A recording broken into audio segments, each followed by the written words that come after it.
Buenas tardes tengan todas y todos. El Instituto de Transparencia, Acceso a la Información Pública, Protección de Datos Personales y Rendición de Cuentas de la Ciudad de México les da la más cordial bienvenida a la segunda mesa de diálogo denominada El acceso a la información pública y la protección de datos personales como derechos para impulsar el ejercicio de otros derechos humanos, desarrollada en el marco de las ediciones 9ª del Diplomado a Distancia y 18ª del Diplomado Presencial, ambos denominados Transparencia, Acceso a la Información Pública, Rendición de Cuentas, Gobierno Abierto y Protección de Datos Personales en la Ciudad de México, impartidos en coordinación con la Universidad Autónoma Metropolitana, Unidad Xochimilco. A continuación, presentaremos a las personas que participarán en la mesa de diálogo. Esta tarde nos acompaña, en representación de la presidenta de la Comisión de Derechos Humanos de la Ciudad de México, el maestro Samir Fajardo Morales, tercer visitador general.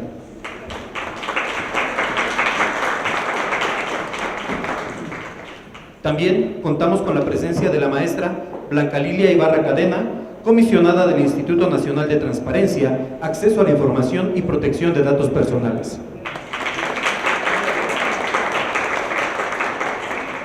De igual manera, nos acompaña la maestra Sara Elvira Morgan Hermida, Procuradora de la Defensa del Trabajo de la Ciudad de México. Contamos con la presencia de la doctora Isabel Dávara Fernández de Marcos, especialista en Derechos de las Tecnologías de la Información y Comunicación.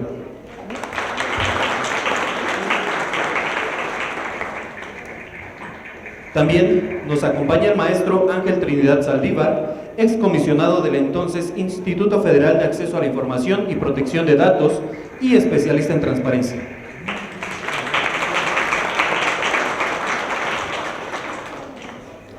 Igualmente nos acompaña el doctor Edwin Cuitláhuac Ramírez Díaz, académico de la Universidad Autónoma Metropolitana. También contamos con la presencia de la comisionada ciudadana del Info, Elsa Viviana Peralta Hernández. Asimismo nos acompaña la comisionada ciudadana del Info, María del Carmen Nava Polina. Finalmente, como moderadora de la mesa de diálogo, contamos con la participación de la comisionada ciudadana del Info, Marina Martín Rebolloso, quien además es la encargada de coordinar las actividades de capacitación del instituto. Agradecemos también la presencia de nuestros invitados especiales, al maestro Jorge Óscar Roquet Alvarado, coordinador de Educación Continua de la División de Ciencias Sociales y Humanidades de la UAM, Unidad Xochimilco.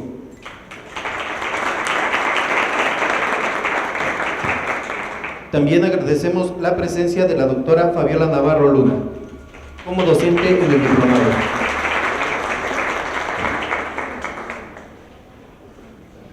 A continuación, para brindar un mensaje de bienvenida y entablar el diálogo, cedemos el uso de la voz a la comisionada ciudadana Marina San Martín Rebolloso.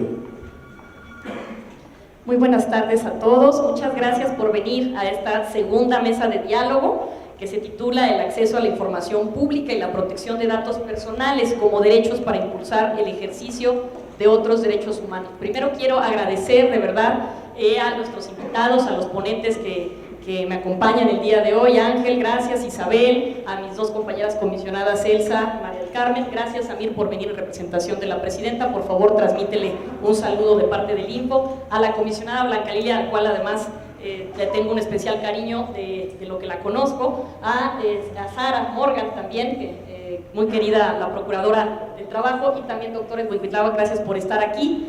Digamos, ellos son especialistas en distintas materias, vienen en su carácter también no solo de eso, sino de académicos, y esperamos tener una mesa muy enriquecedora como la primera que sostuvimos en el tema de archivos. Recordarán, y aprecio mucho a los alumnos que están aquí, a nuestros invitados especiales, que estas mesas se hacen en el marco del diplomado que se realiza entre el Info y la UAM Xochimilco, cosa que agradezco especialmente al maestro Ruquet, que está aquí, coordinador pendiente de estas tareas del diplomado, que nos acompaña. Gracias también Fabiola Navarro por estar aquí, Vero Cervera también, que está aquí también de la comisión de selección, y bueno, hay invitados especiales a los que les dijimos que pudieran venir. Más allá de los alumnos, también hicimos partícipes a la gente no solo de capacitación de las unidades de transparencia, sino a encargados de derechos humanos. Hay tres temas de estas mesas que vamos a abordar porque van a reforzar y ampliar los conocimientos del diplomado. La primera que tuvimos, archivos.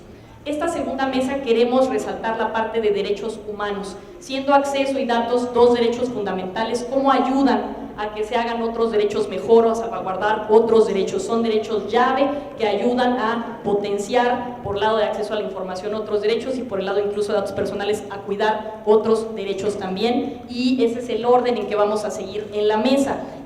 Voy a señalar cómo vamos a llevar la mesa, si les parece bien a los ponentes que me acompañan. Vamos a hacer una intervención de 7 minutos para dar un panorama general con una pregunta detonante que me permitiría hacerles, que también ustedes ya la conocen, y después daremos una ronda de conclusiones para que si alguien quiere retomar alguna parte que dijo alguien adicional o completar alguna idea, siéntanse también libres de hacer preguntas y respuestas, que por favor la mecánica será, mandarán tarjetas donde puedan anotarlas, ¿es correcto? Y lo haríamos de esa manera, ¿no?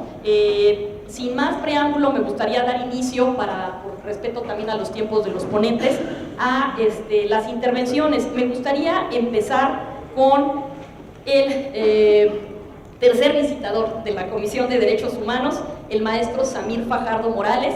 Él es abogado de la Universidad Nacional de Colombia y abogado mexicano con examen del Centro Nacional de Evaluación para la Educación Superior, Ceneval. Es maestro de la UNAM y maestro en Derecho Procesal Constitucional por el Centro de Estudios de Actualización en Derecho. Fue asesor y consultor de la Coordinación de Derechos Humanos y asesoría de la Presidencia de la Suprema Corte de Justicia y en la actual Dirección de Derechos Humanos del Máximo Tribunal. Es visitador hoy, el tercer visitador general en la Comisión de Derechos Humanos de esta ciudad. Y bienvenido, Samir, gracias, de verdad, un saludo a la presidenta. Solamente la pregunta que me gustaría que tú detonaras al ser el representante de la Comisión de Derechos Humanos local es justamente ¿qué papel juegan los derechos de acceso a la información y protección de datos justamente relacionados con el marco general de derechos humanos? Gracias, Samir, bienvenido. Gracias. Bien, primero, buenas tardes para todas, todos, todes. La presidenta me pide presentar un atento saludo. Ella tenía muy agendada esta participación, pero por un asunto de última hora se extendió una reunión en la que estaba y ya no le dio tiempo de llegar. Entonces, ella manda la respuesta a esta pregunta. Entonces, me voy a permitir leer el mensaje que ella tenía preparado y ya, si les parece, en una segunda parte, a propósito de la claridad en el tema de acceso a la información, esta primera parte es la respuesta que ella envía y en una segunda parte yo emitiré mi opinión para que ustedes la conozcan en lo que tenga que ver con lo que resulte de la mesa. Bien, dice entonces el mensaje de la presidenta: agradezco la invitación del Instituto de Transparencia, Acceso a la Información Pública, Protección de Datos Personales y Rendición de Cuentas de la Ciudad de México para formar parte de esta mesa de diálogo. Saludo a quienes son parte de la 18ª edición del diplomado y 9ª edición del diplomado a distancia, con todo el nombre completo del diplomado, así como a mis colegas en la mesa. A 17 años de la promulgación de la Ley Federal de Acceso a la Información Pública Gubernamental y 14 años de la creación en la Ciudad de México del órgano garante del derecho a la información, no queda duda de lo que se ha avanzado.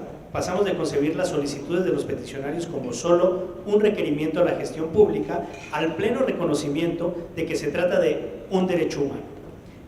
La Constitución de la Ciudad de México lo consigna en el apartado sobre ciudad democrática y establece en sus numerales los más altos estándares, pues habla de la accesibilidad de la información, del principio de máxima publicidad como parámetro y, muy importante, señala que no podrá clasificarse como reservada aquella información que esté relacionada con violaciones graves a derechos humanos o con los delitos, diríamos, crímenes de lesa humanidad.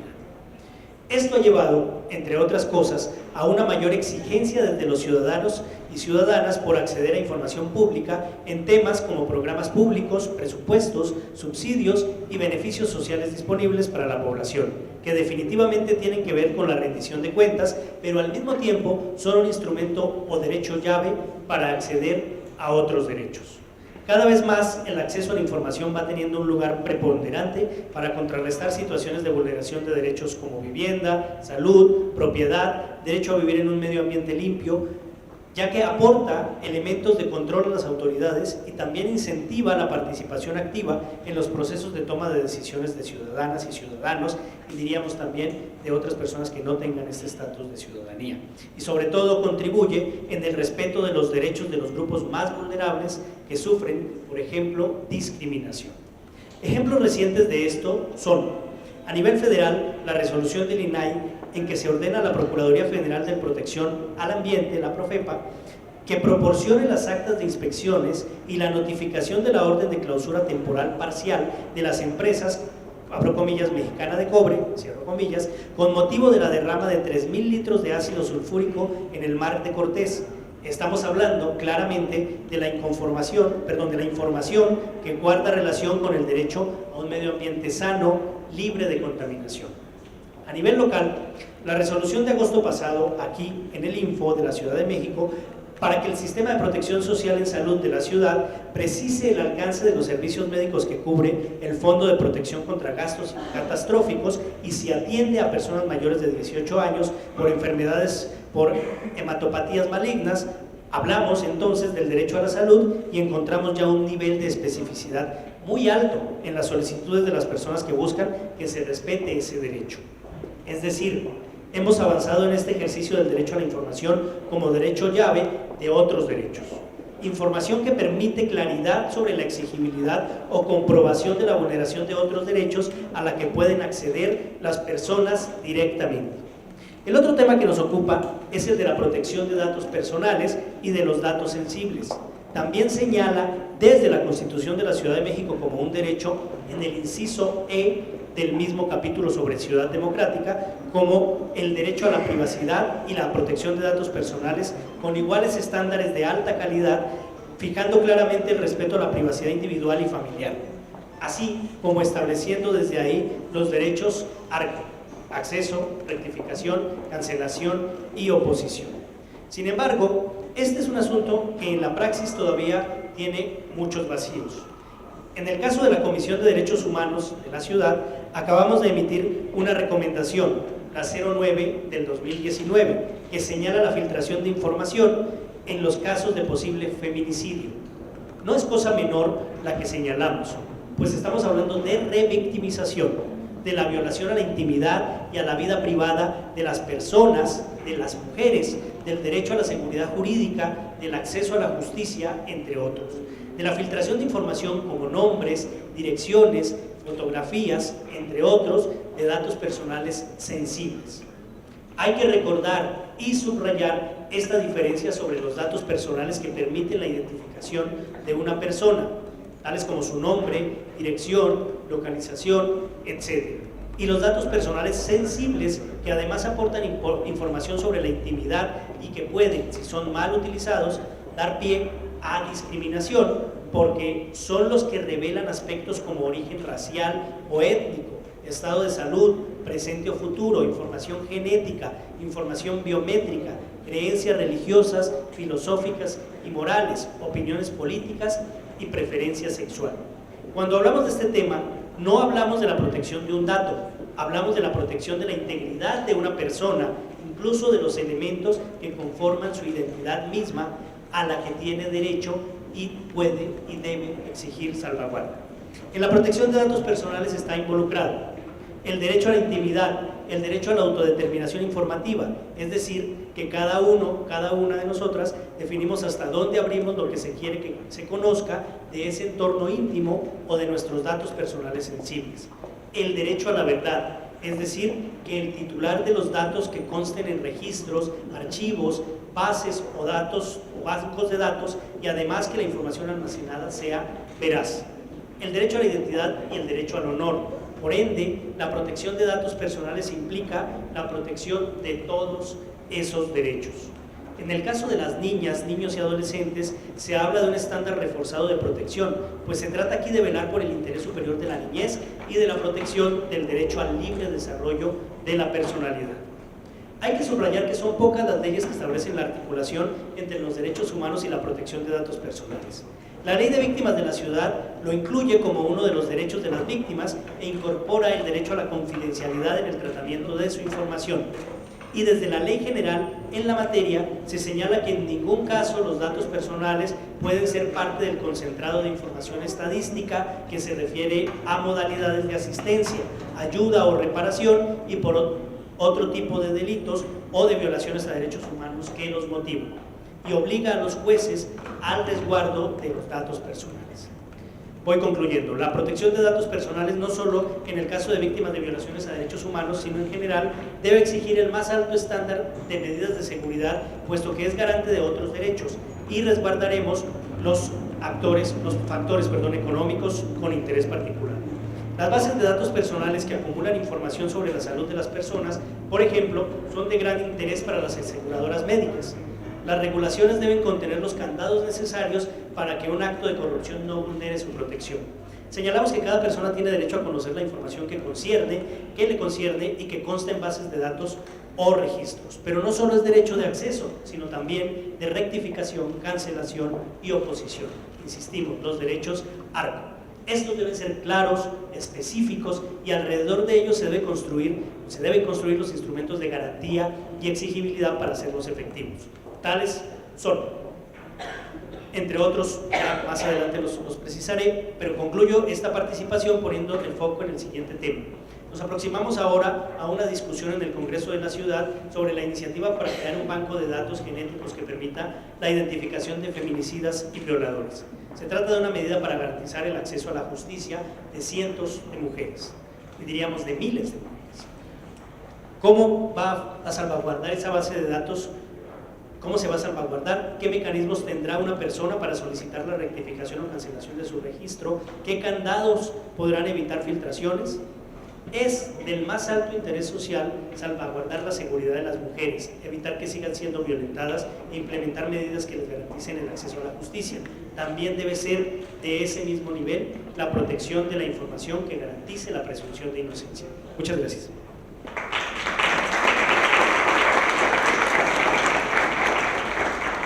Gracias, Amir. Retomo muy rápido antes de pasar la intervención de la maestra Blanca Lilia, comisionada del INAI.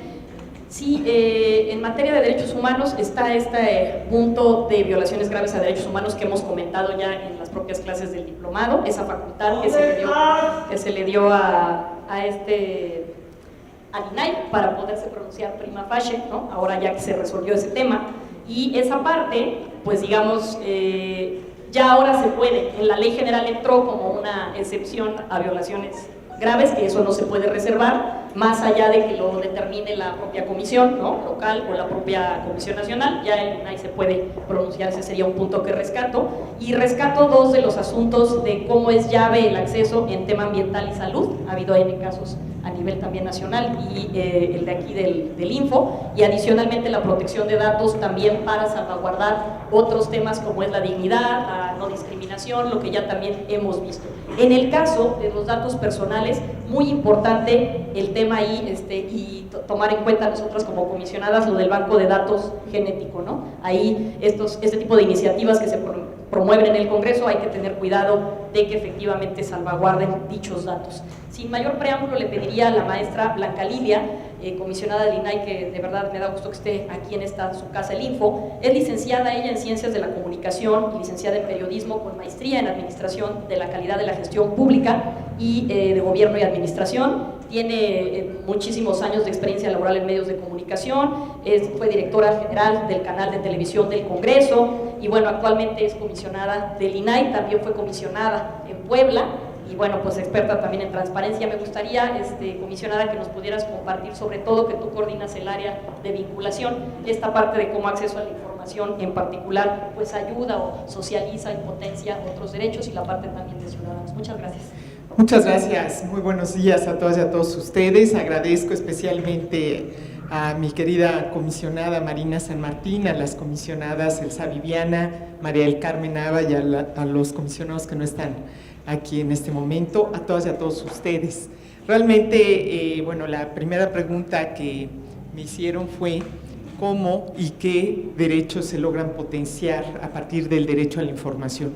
Y yo quisiera abrir prácticamente con dos vertientes. Por un lado, la doble naturaleza del derecho a saber, que se constituye como una prerrogativa en sí misma que permite a la población acceder a los insumos informativos que produce el Estado, y al mismo tiempo cómo se convierte en un pilar fundamental para mitigar los riesgos asociados a la falta de garantía de los derechos de las personas, es decir, que también empodera a las personas para demandar el cumplimiento efectivo de los mismos.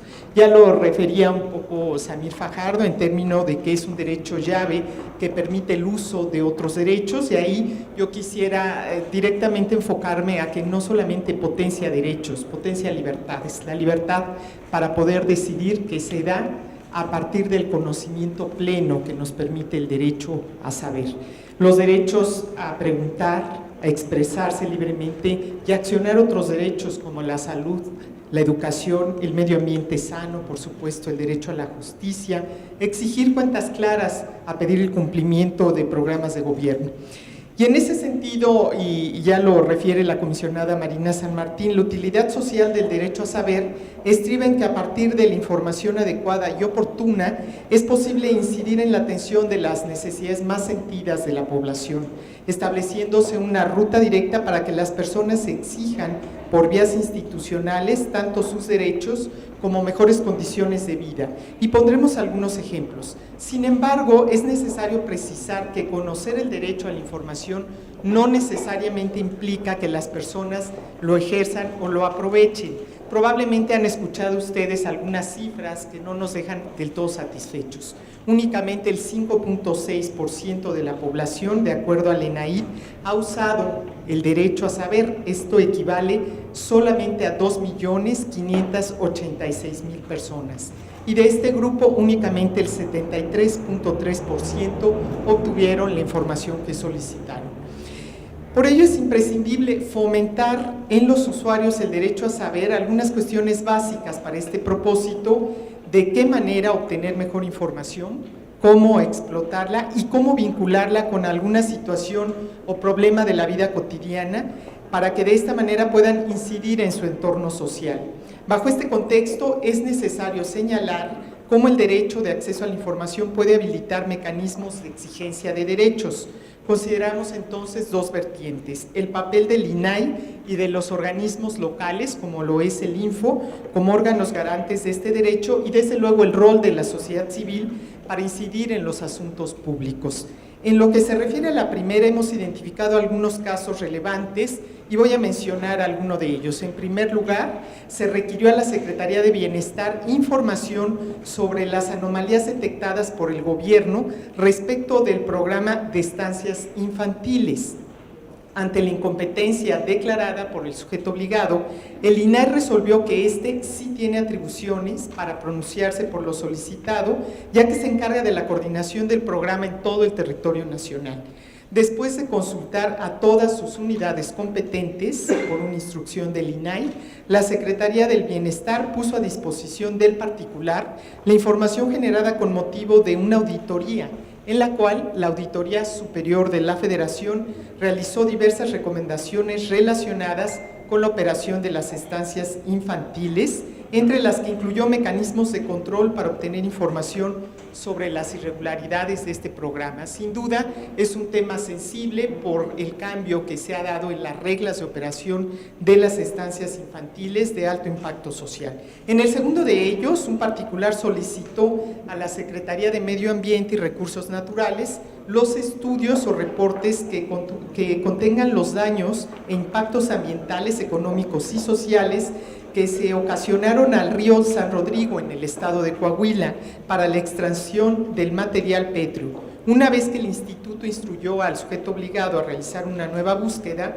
la Semarnat efectivamente puso a disposición los reportes de cumplimiento de las condicionantes de 3 proyectos y de las medidas preventivas o de mitigación propuestas en la matriz de impacto ambiental correspondiente. Es decir, poner en manos de la gente información de utilidad y de interés coloca a las personas en posibilidad de convertirse en vigilantes de la acción pública y poder exigir el cumplimiento de protocolos y reglas de operación.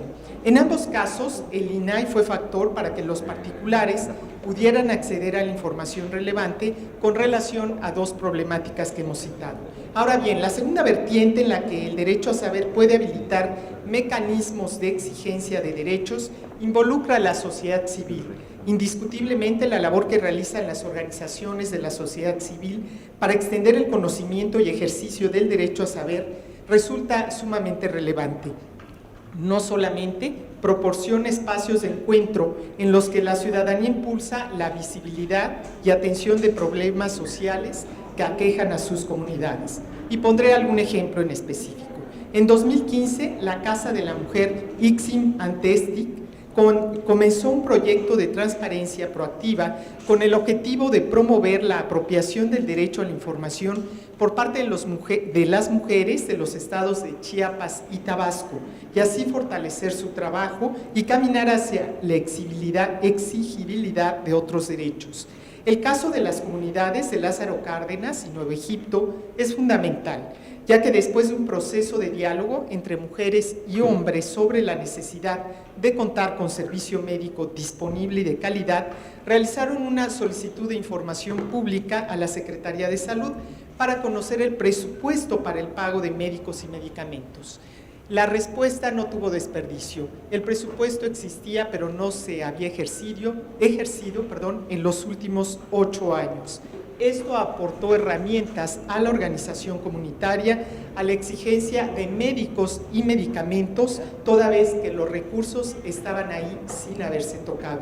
Otro ejemplo relevante involucra el artículo 19, que sumó un importante ejercicio de acceso a la información respecto a las cifras oficiales de la entonces PGR, en el caso hallazgos de fosas clandestinas en México, el cual tuvo como objetivo dar mayor información para dimensionar la magnitud de este fenómeno en el país.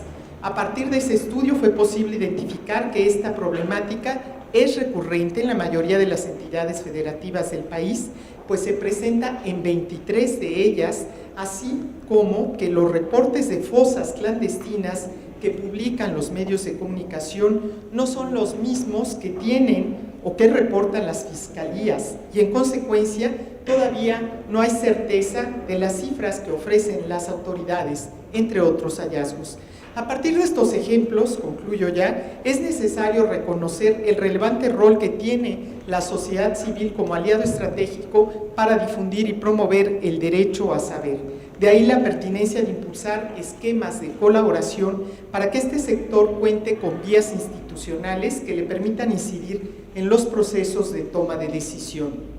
No cabe duda que el derecho a saber se ubica como un instrumento clave, no solo para incentivar modelos de gestión fortalecidos por información socialmente útil, también para la construcción de políticas públicas con enfoque de transparencia y con nuevas estructuras de oportunidades. No puedo concluir mi intervención sin reconocer el trabajo que vienen realizando en el Info Ciudad de México a través de las y los comisionados, no solamente en el esquema de capacitación para la población, sino en los acercamientos permanentes que llevan a cabo con distintos núcleos de la sociedad civil para promover el ejercicio de este derecho. Muchas gracias y felicidades. Comisionada, muchas gracias. Muy importante, y qué bueno que tocas esa parte de la utilidad social. Los datos bastante preocupantes, ¿no? Al final poca gente sigue ocupando el derecho de acceso a la información, el 5% dado, y que luego de ahí 73 lo obtuviera, pues se vuelve un poco como cuando platicábamos en temas de auditorías también, que trascienden igual muy chiquito, y en eso hay una tarea importante a hacer, pero creo que nos da la comisionada bastantes ejemplos prácticos que vale la pena que ustedes también como sujetos obligados o como sociedad civil los impulsen. Este caso que platicas de mujeres en Chiapas y Tabasco me parece muy representativo, cómo ellas, digamos, encontraron que había un presupuesto que estaba ahí y que realmente no se usaba. Muchas veces no sabemos qué hay y tenemos esa posibilidad de utilizarlo de alguna manera para nuestros proyectos o para convertirnos en vigilantes de cómo se está gastando. Hay un texto ya viejito también del INAI donde se hablaba de casos de éxito de la sociedad civil, que hablaba incluso el de Provida, ¿no? Otro tipo de exigencias ciudadanas que vale la pena tener en cuenta. Quisiera también agradecer que se han incorporado varios de los profesores del diplomado, entre ellos aquí está el director de sujetos privados del INAI. Gracias, José Luis Galarza, por estar aquí con nosotros acompañándonos, y gracias al resto que se ha incorporado también de alumnos y de sujetos obligados. Sin mayor preámbulo, me gustaría pasar, ya vimos una primera visión de acceso a la información gracias a Samir y a la comisionada Blanca Lilia, pero me gustaría pasar también un poco más específico a la vertiente de datos personales, y le cedería la palabra a la comisionada Viviana, que es la encargada de coordinar justamente datos personales aquí en el Info, para que ella nos pueda decir cómo se garantizan estos datos personales o cómo pudieran empezarse a relacionar con esto de derechos humanos. Ella actualmente es comisionada del Info, tiene una maestría en Administración Pública por el Instituto Nacional de Administración Pública, es licenciada en Derecho por la Universidad Nacional Autónoma de México y miembro de la Barra Mexicana del Colegio de Abogados, fue Contralora General del Tribunal Superior de Justicia en el Distrito Federal. Y bueno, sin mayor preámbulo, querida Viviana, gracias por estar en esta mesa participando, y te pediría que nos ayudes con una intro de datos personales. Gracias. Pues muchas gracias, muy buenos días. Yo la verdad me gusta mucho participar, y ahora como invitada en mi propia casa, pues es más divertido. Muchas gracias, Marina, por invitarnos y convocarnos a estas mesas de diálogo derivadas del tema de capacitación, y pues siempre me da muchísimo gusto ver a todos los que nos acompañan en este tipo de ejercicios para pues compartirles un poquito de lo que pensamos acerca de estos temas, y bueno, pues dejarles ahí una reflexión. Yo, en cuanto al tema de la pregunta, ¿no?, relacionado con la materia o el título de la mesa que hoy nos convoca, que es el acceso a la información pública y la protección de datos personales como derechos para impulsar el ejercicio de otros derechos humanos, yo quisiera platicarles dos cosas muy interesantes. Primero que nada, establecer cómo el que abre la puerta para que se voltee los ojos hacia el tema de protección de datos personales, pues desde luego que primero fue el derecho de acceso a la información. Conocer cómo estaba, y además que se estableció dentro del derecho de acceso a la información en la fracción segunda del artículo 6º constitucional la idea de que además se protegería la información que detenta el gobierno, y bueno, que ahora ya se extiende la protección al ámbito de los particulares. Pues desde luego que lo primero que lo impulsó pues fue el derecho de acceso a la información. Entonces ahí tenemos la primera llave, ¿no?, del derecho de acceso a la información, para ser a su vez el promotor de la protección de datos personales. Y así va abriéndose con el derecho de acceso a la información la promoción, y sí se vuelve la llave también para ejercer y conocer primero que nada otros derechos, ¿no? Tenemos entonces que la promoción, ¿no?, el derecho de acceso a la información se configura por primera vez en el año 2000, por primera vez en nuestro país de manera reciente, en el 2003, ¿no?, tenemos que se comienza a gestar, y que de alguna manera pasan unos cuantos años para que llegue a nuestra Constitución y se establezca ya como un derecho. No entra primero como derecho, entra primero como una legislación general, y después se va consolidando como ese derecho en nuestra propia Constitución, que ya dije que se convierte entonces en la llave para a su vez abrir el de la protección de datos personales. Este trabajo para potencializar otros derechos no ha sido fácil. En primera, porque nos ha costado mucho trabajo empezar con el tema de acceso a la información. Que la gente conozca cómo se ejerce este derecho ha sido una de las tareas más difíciles, más arduas, para hacerle entender a las personas que tienen este derecho y que pueden ejercer.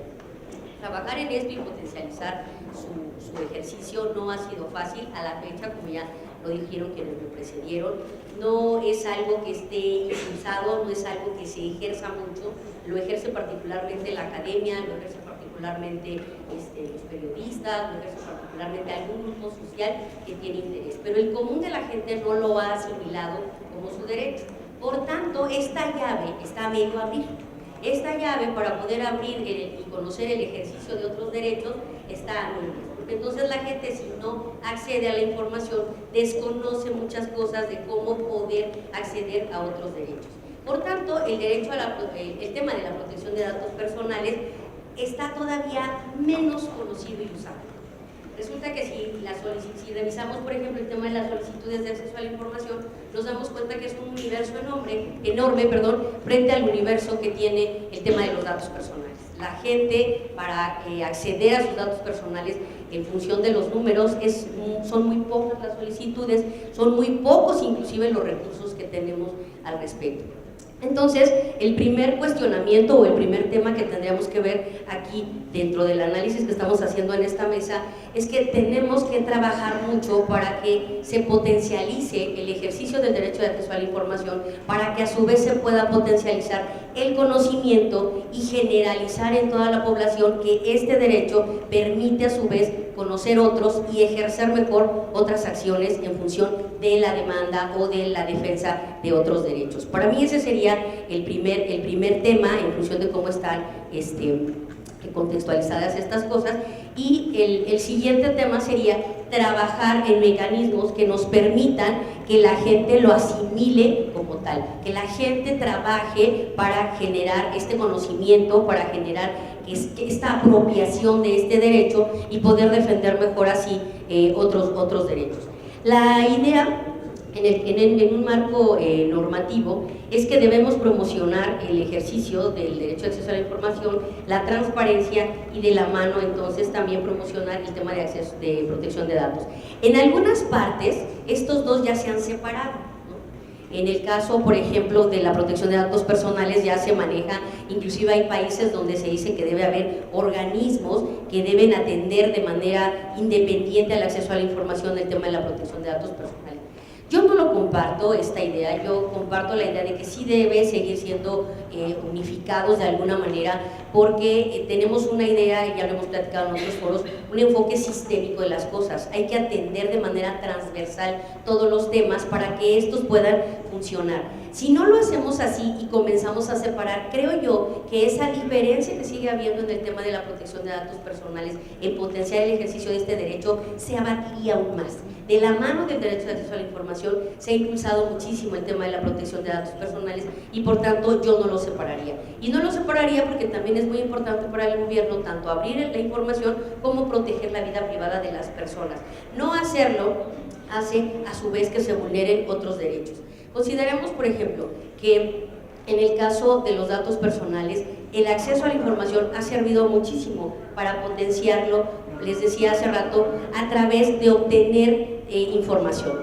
Ejemplos, en el caso, por ejemplo, de delitos sexuales, poder atender mejor a las víctimas, poder implementar políticas, poder generar sanciones y mecanismos que ayuden a abatir este tipo de delitos, a sancionarlos y a hacer otras cosas. Una puerta importante para este tema tan delicado y en el que luego a veces no se sabe ni cómo proteger a la víctima ha sido el acceso a la información.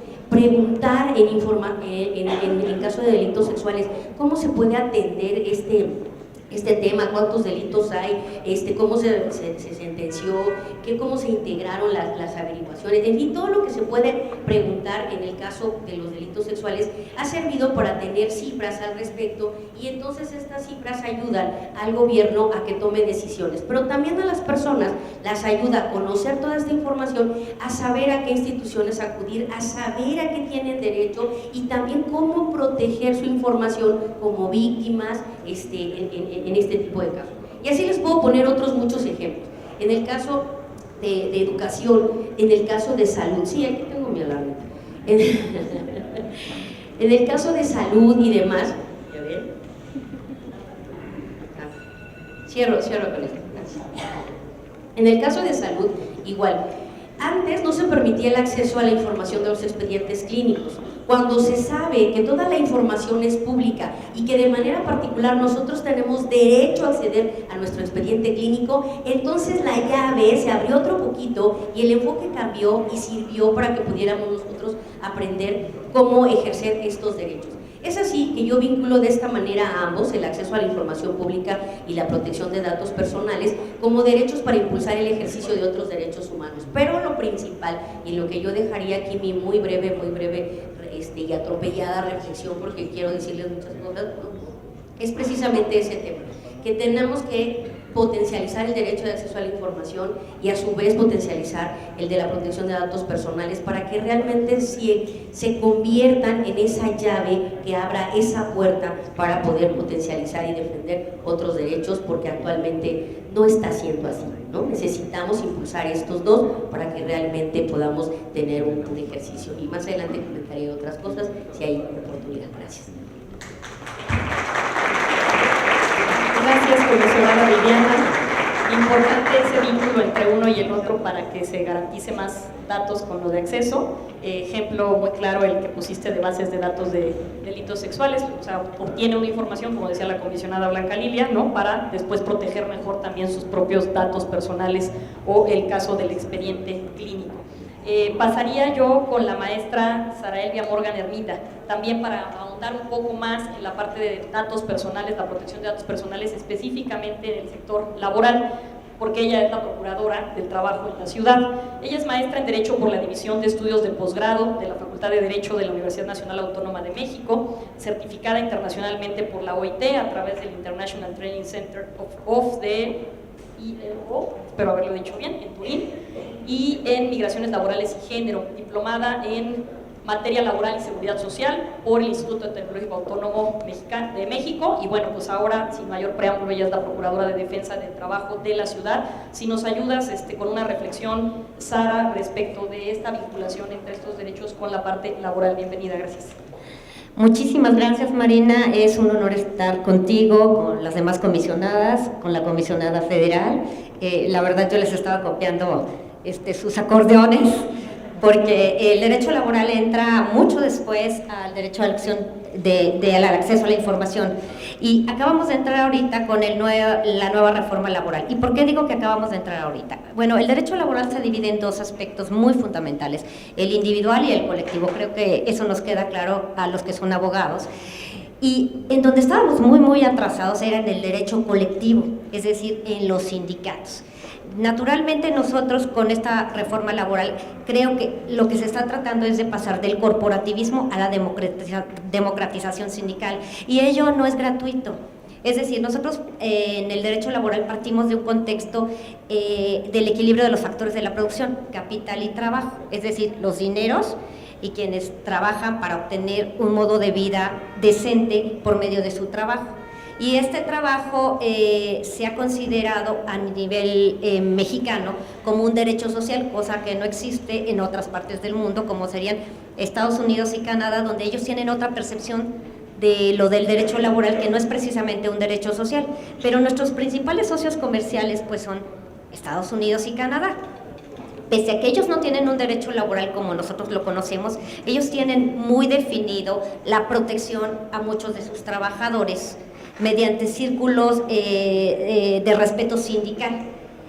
Y México en ese aspecto durante muchísimos años, es decir, desde la segunda legislación, porque la primera fue en 1930, la segunda fue en 1970, se empezó a gestar un sindicalismo corporativista en el que se asociaba a todos los trabajadores, pero no había una claridad de la defensa de sus derechos, y acabamos con un derecho en donde teníamos sindicatos blancos o blandos, que lo que significaba es que el empresario o el empleador tenía un contrato colectivo de trabajo que desconocían sus trabajadores y por medio del cual pues no podían ejercer ningún derecho. Ahora bien, ¿qué es lo que pasa con el nuevo derecho laboral? Bueno, se vincula con el acceso a la información en este momento, de manera tardía sí, pero no quiere decir esto que no ayude, porque ayudan muchísimo. En el derecho individual ya veníamos avanzando en el derecho del acceso a la información, y les voy a comentar por qué. Nos podían pedir en el área pública el perfil de puestos de los funcionarios públicos, y eso se me hacía muy correcto, es decir, a los presidentes de juntas, tanto locales como federales, se les podía pedir que pues exhibieran el título profesional, la cédula profesional, es decir, que estuvieran acreditados para ejercer de jueces o juezas en materia laboral. Pero todavía en materia sindical pues no podíamos nosotros exigirle a un sindicato pues que exhibiera sus presupuestos, cómo se ejercían, de qué manera los líderes sindicales habían sido electos. Y ahora eso cambia radicalmente porque se pasa el modelo laboral de una cuestión administrativa, es decir, las juntas desaparecen y pasan al Poder Judicial y se crea en materia administrativa, es decir, algo que depende de los ejecutivos tanto federal como locales, que se llaman los centros de conciliación. En materia federal se va a tocar el tema tanto de los sindicatos federales como locales, es decir, se concentran en este Centro Federal de Conciliación y Registro Sindical a nivel federal, y los centros de conciliación locales solo se van a dedicar al derecho individual, ¿de acuerdo? En ese sentido, tú ya vas a poder pedirle al Centro Federal de Conciliación y Registro Sindical datos como cuántos trabajadores eligieron a un líder sindical, si está legitimado el sindicato o no está legitimado, porque tiene que estar legitimado en una votación libre, secreta y directa. Es decir, cada uno de los trabajadores van a llegar como cuando nosotros votamos en casillas, y de hecho por eso uno de los consejeros va a ser el Instituto Nacional Electoral, porque ellos van a regular estas votaciones. ¿Cuál era la diferencia? La diferencia anterior es que los trabajadores a mano alzada votaban en un procedimiento que se llama recuento sindical, y había un funcionario público que decía 1, 2, 3, 4, 5, 6, 500 a favor de esto. ¿Qué sucedía ahí cuando era mano alzada y un líder sindical podía verlo? Bueno, pues una realidad que acontecía. Había golpeadores, y los golpeadores de pronto decían: tú votaste por el otro sindicato, o hacía que el empresario lo despidiera, o lo golpeaban y los llevaban a matar. O sea, era abrumador.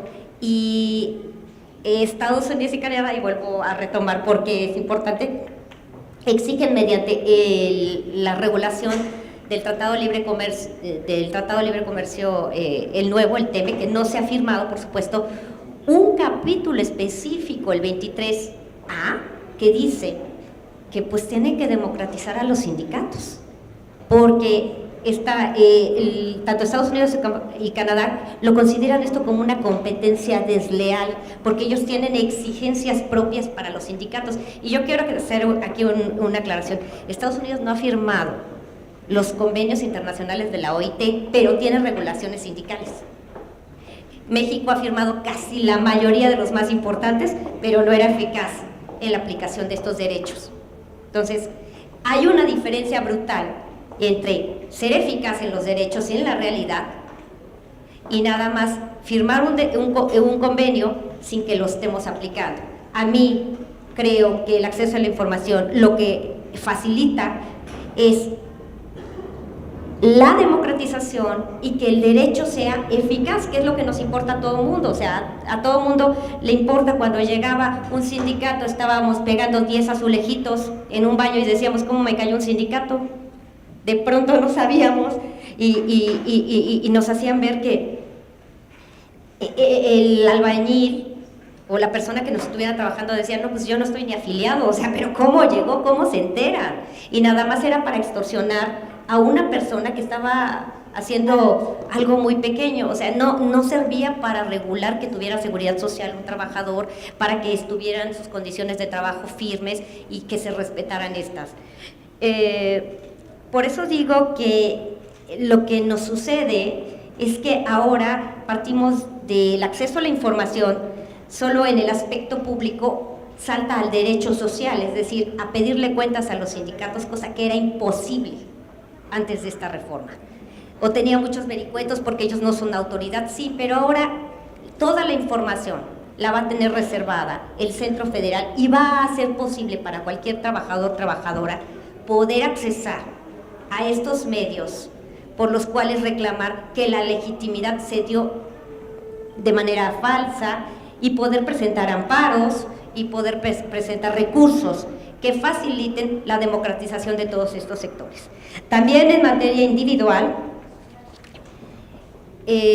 tenemos factores muy crecientes. Por ejemplo, si alguna empresa tiene algún pendiente en seguridad e higiene con la unidad de inspecciones de la Secretaría del Trabajo local y federal, pues también que se delimite por ejemplo, si en un restaurante pues, no hay las condiciones para los trabajadores en las cuales se pueda desempeñar. Y las otras es el evitar boletinar a los trabajadores, creo que hemos escuchado mucho de esto, pedir cuentas de si se están realizando los boletines cuando un trabajador es despedido de un trabajo. Se da muchísimo en las cuestiones bancarias, se da muchísimo en cuestiones de transporte, pero ustedes no tienen ni idea en todos los medios en los que se da.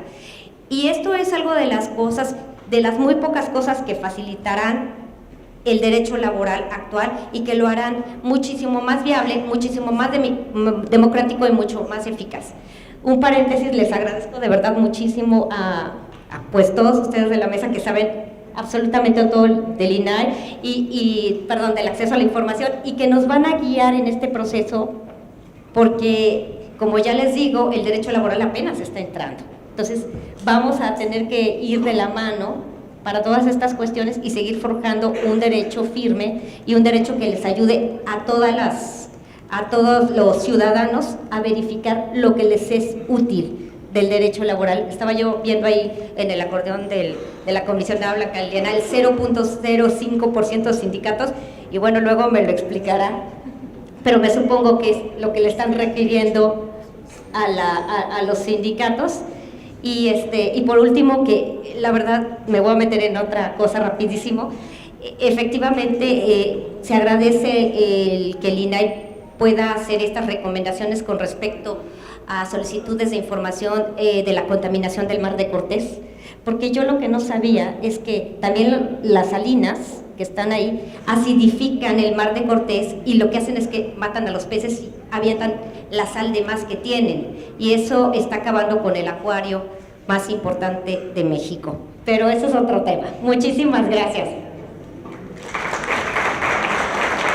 Muchas gracias, Sara. Muchas gracias.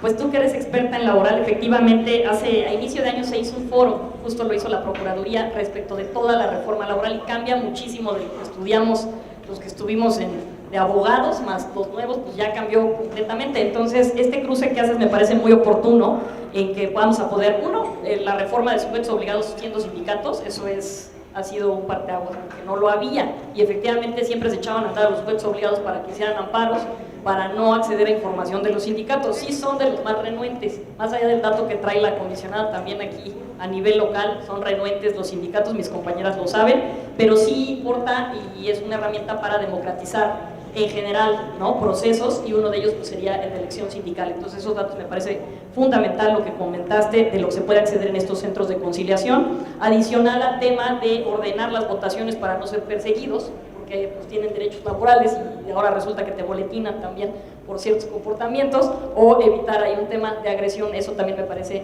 muy oportuno, querida Sara, y gracias por la intro de la parte laboral. Así como nosotros dices que sabemos algo de acceso, tú eres la experta aquí en laboral para explicarnos esto de la nueva reforma. Pasaría ahora con el enfoque justamente de mi compañera, Mari Carmen Nava, porque ella lleva también el plan DAI, y entonces ya vamos a empezar como a derechos más específicos aparte del laboral y en la parte obviamente de Estado abierto. Si nos ayudas como área de coordinación en este cruce de derechos humanos, querida Carmen, ella es politóloga del ITAM.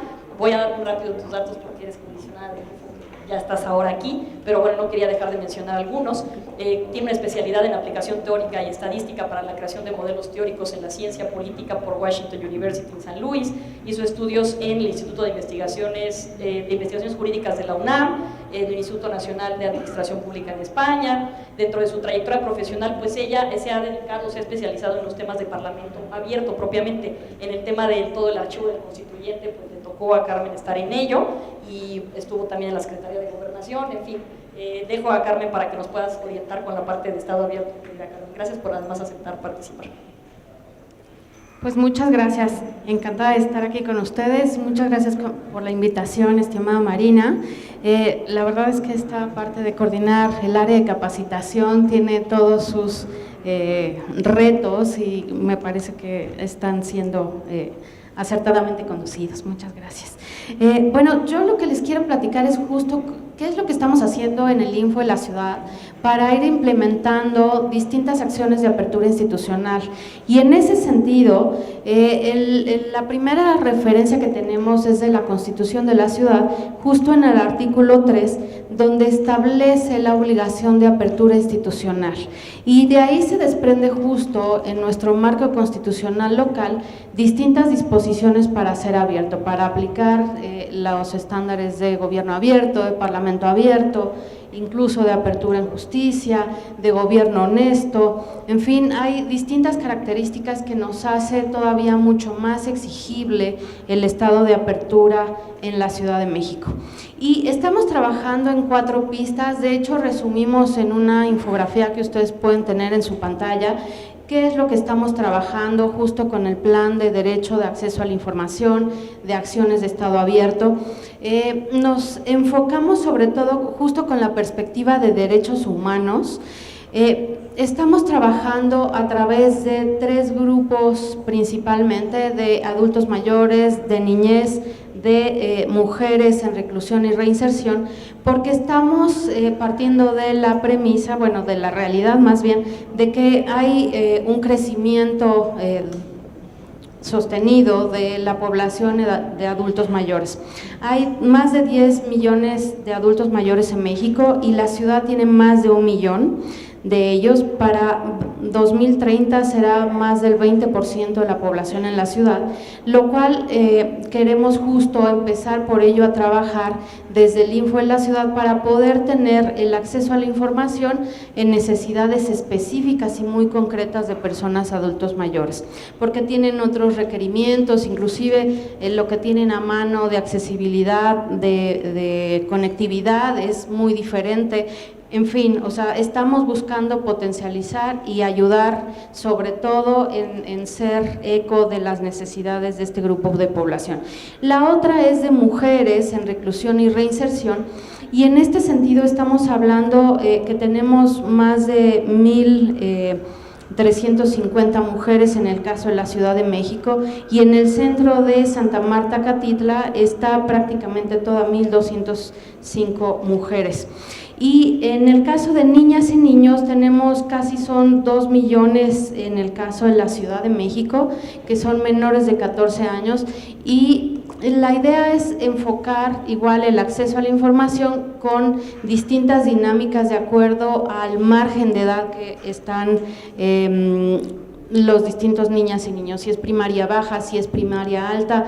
Desarrollamos cuentacuentos y estamos justo construyendo una moraleja para poder desde la infancia tener ese interés por preguntar por lo público, por interesarse en lo público.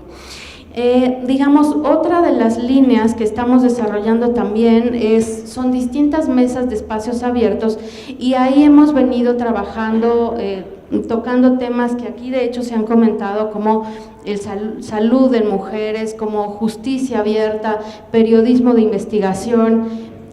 Una de los temas que también tocamos es justo el acceso al agua, y es otra de las líneas que tenemos planeado trabajar para el caso del próximo año 2020, porque también en el tema del agua tenemos toda una referencia y retos como metrópoli, porque más del 70% del agua que nos llega es de fuera y se pierde el 40% del agua de la ciudad.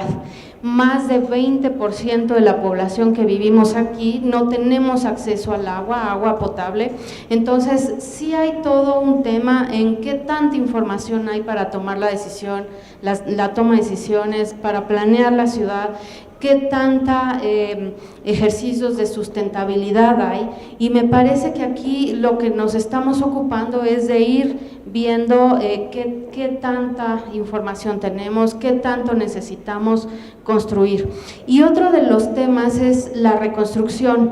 Tenemos también a 2 años del sismo, que venimos observando una serie de mejoras y de exigencias en materia de la información que tenemos a mano en la reconstrucción, y en ese sentido contextualizo, tenemos un ejercicio de gasto, una asignación de 15,000 millones de pesos asignados en materia de reconstrucción de 2017 a 2019, qué tan transparente ha sido este uso de recursos. Por ejemplo, en el tema de la reconstrucción de infraestructura escolar, tenemos que son más de 2.200 escuelas por reconstruir. Al parecer ya llevan casi el 50% con ya reconstruidas y hay otro tanto por hacer.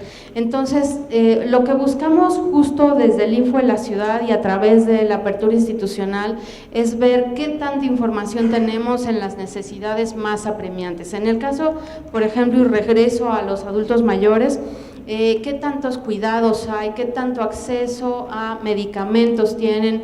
En fin, o sea, hay muchas veces la apertura institucional, y quiero referir 5 de los elementos que la constituyen, y lo van a ver en la parte externa del círculo, justo son los elementos que ayudan a generar la apertura institucional. Una de ellas es qué tanta información hay, qué tantos archivos. Otra es si la información está en lenguaje sencillo, si está en datos abiertos, si son accesibles. La otra es la participación y la cocreación. ¿Qué implica participación y qué implica cocrear? Es poder escuchar cualquier propuesta que haya de personas, sociedad civil, instituciones, academia, y poderlas incorporar a la toma de decisiones. Eso es un elemento de apertura institucional que es indispensable para el desarrollo de distintas políticas. En fin, entonces, sin estos elementos, sin una generación de archivo, tampoco podemos hablar de un Estado abierto. Y digamos, esa es la perspectiva que tenemos justo de cómo estamos trabajando la apertura institucional. Desde a nivel también ponencias estamos buscando hacer resoluciones mucho más sencillas para que cualquier persona pueda entenderlas sin necesidad de tener un lenguaje legal especializado, sino si le llega a uno la información. En ese sentido creo que pues vamos por buen camino. Con esto terminaría mi participación. La verdad es que hay mucho por comentar, pero también hay que ser breve. Sí, pues gracias por la oportunidad. Muchas gracias. Carmen ahondará esto porque les toca de profesora próximamente en el módulo de gobierno abierto, de Estado abierto a un gobierno abierto, entonces ahí podrán ampliar también esta parte, porque justamente lo que se trabaja es evitar, para reducir el tema de solicitudes e incrementar participación, la parte de Estado abierto en grupos muy específicos que tiene el Info: adultos, niñez y mujeres en reclusión, por mencionar. Eso sí me parece relevante, y retomar los 3 de los puntos que mencionaste que se han encontrado como de debilidad, ¿no?, o que se analizan. ¿Qué tantos archivos tienes? La parte de lenguaje sencillo para que la gente pueda acceder, que eso es muy importante, y la participación, cómo la gente lo ocupa, y ligado a lo que ya se ha mencionado en esta mesa, tiene un tipo de utilidad. Muchas gracias, Carmen. Pasaría yo con el doctor Edwin Cuitláhuac, que es académico de la UAM, es doctor en estudios sociales, maestro y licenciado en Derecho por la Facultad. Es doctor en estudios sociales por la UAM, hay que decirlo, por esta casa abierta al tiempo. Maestro y licenciado en Derecho por la Facultad de Derecho de la UNAM y especialista en Justicia Electoral. Él, bueno, pues digamos, ha sido consejero electoral distrital de la Ciudad de México, profesor, tiene mucho tiempo de ser profesor de la UAM en Iztapalapa, y también de la División de Estudios de Posgrado y de la Licenciatura en la Facultad de Derecho de la UNAM. Y él, en las especialidades que ha trabajado, uno de los temas que es por el que le pedimos que nos apoyara y pudiera explicarnos o darnos a atender esta pregunta de debate, es específicamente uno, y es la relación entre acceso a la información con lo que tiene que ver con libertad de expresión, que mencionaba la comisionada Blanca Lilia. Y si por ahí nos ayudaras a tejer, doctor, te lo agradezco mucho. Edwin, bienvenido.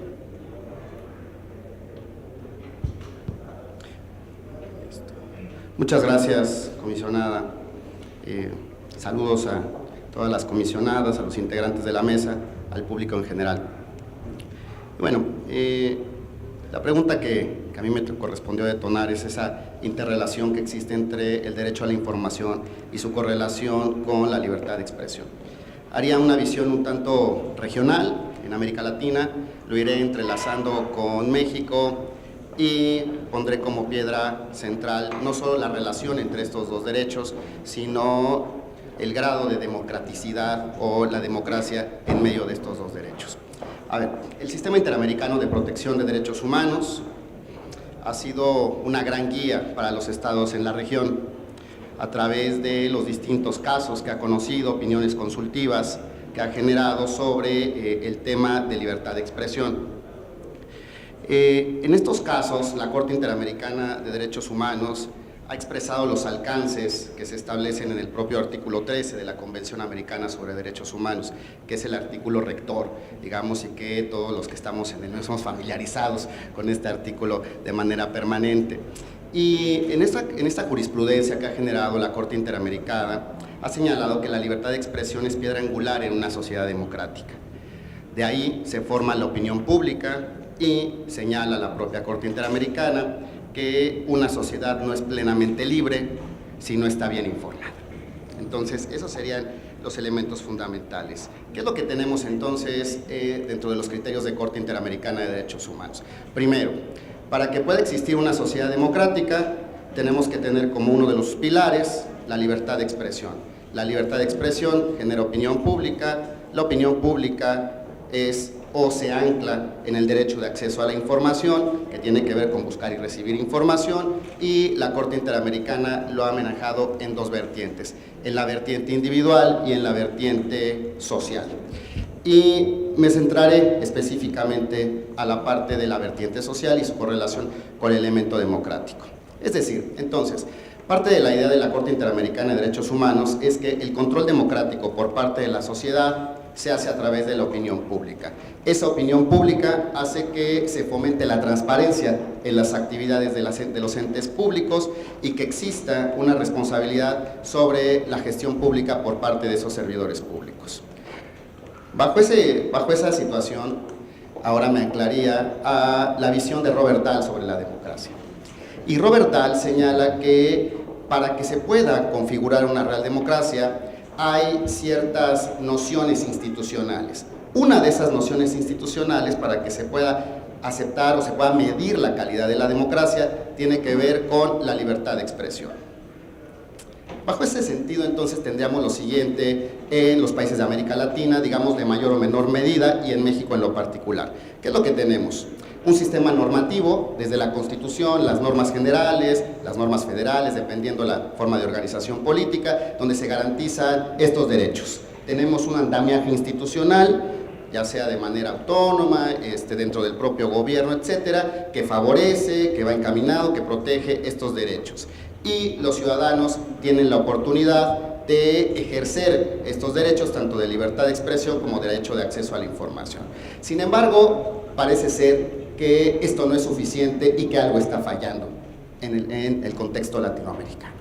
Porque si nosotros nada más lo vemos plano, parecería ser que estamos muy de avanzada, que estamos en un estadio prácticamente consolidado o en vías de consolidarse, pero parece ser que la región, no solo México, sino la región no va en ese sentido. Y me circunscribo al informe Latinobarómetro 2018, en ciertos elementos. La satisfacción con la democracia. Resulta que según el informe Latinobarómetro, se refleja muy bien el indicador de desempeño de la democracia. Aumentó de un 51% de insatisfacción en 2008 a un 71% de insatisfacción en 2018. Digamos, en 18 países medidos en América Latina.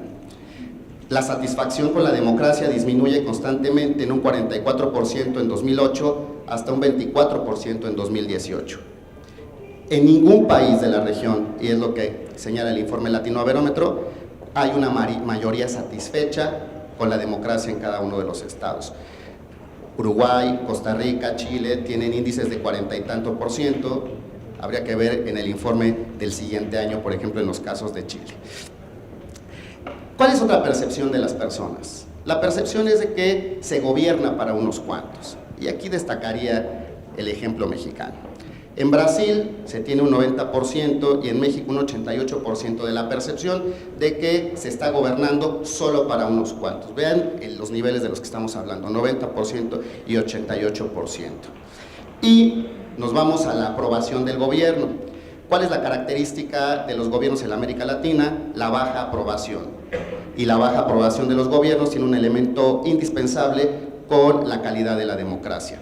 ¿Por qué? Porque las democracias en América Latina no han logrado atacar, no han logrado resolver de alguna manera el problema de la desigualdad, a pesar de que hay cierto crecimiento económico y cierta movilidad social. Sigue sintiéndose, sigue permeando la idea de que hay gran desigualdad social en la región, en América Latina. Y esto se refleja también en la confianza con las instituciones. Según el propio informe, en América Latina la institución que más confianza tiene es la Iglesia, con un 63%, y el gobierno, lo que entendamos por gobierno, tendrá un 22%.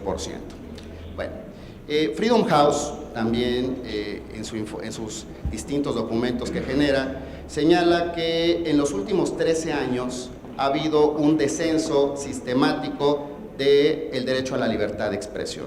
Esto es dramático. Y fíjense, lo vincularíamos con también otro dato de la organización Artículo 19. Fíjense lo interesante, y decían aquí mis colegas, el derecho de acceso a la información, el derecho de saber, aunque esté constitucionalizado, aunque haya los mecanismos para poderlo ejercer, resulta que está restringido para ciertas personas, para ciertos grupos, no todos ejercen ese derecho. Bueno, uno de ellos que sí ejerce ese derecho, uno de los grupos que sí ejerce ese derecho son los periodistas. Bueno, según Artículo 19, de 2000 a la fecha se han documentado 131 asesinatos de periodistas en México con una posible relación con la labor periodística, de lo cual, pues evidentemente todavía genera menos incentivos en términos institucionales y colectivos.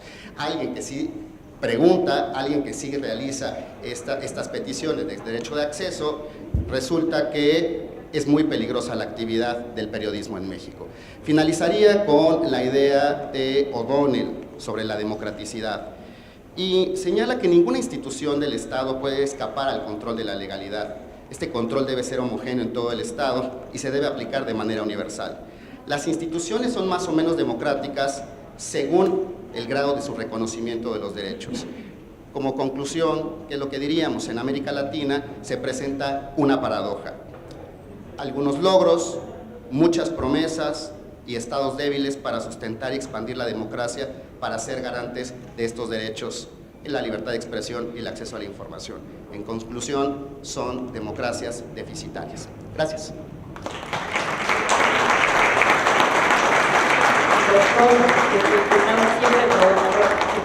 Intervención muy atinada, pues como elemento del acceso a la información justo para fortalecimiento democrático, digamos, qué tanto lo usas para tomar decisiones y cómo se vuelve un elemento para vigilar la gestión pública.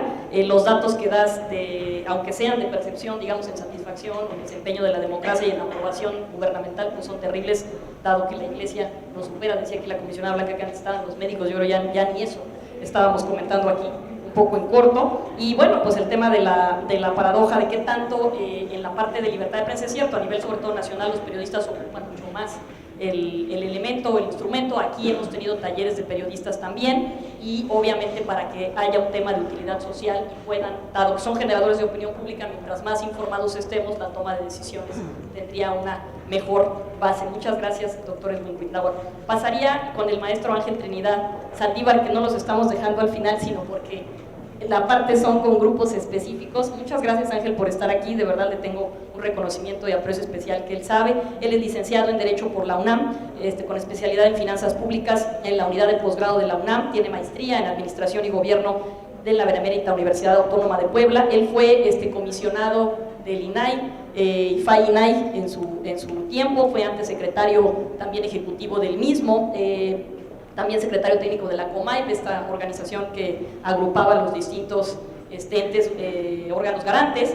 Y bueno, pues también en su tiempo estuvo un ratito en migración, le ha tocado estar o viendo varios frentes, y por eso la pregunta que queríamos hacerle, dado el expertise de haber sido comisionado, es cómo este acceso a la información o la parte de datos puede resultar útil para ciertos grupos que son de tipo vulnerable, que se han mencionado aquí, y aparte que nos comparta su experiencia. Muchas gracias, Ángel, por estar, de verdad te aprecio mucho, sabes el reconocimiento y respeto que te tengo. Gracias.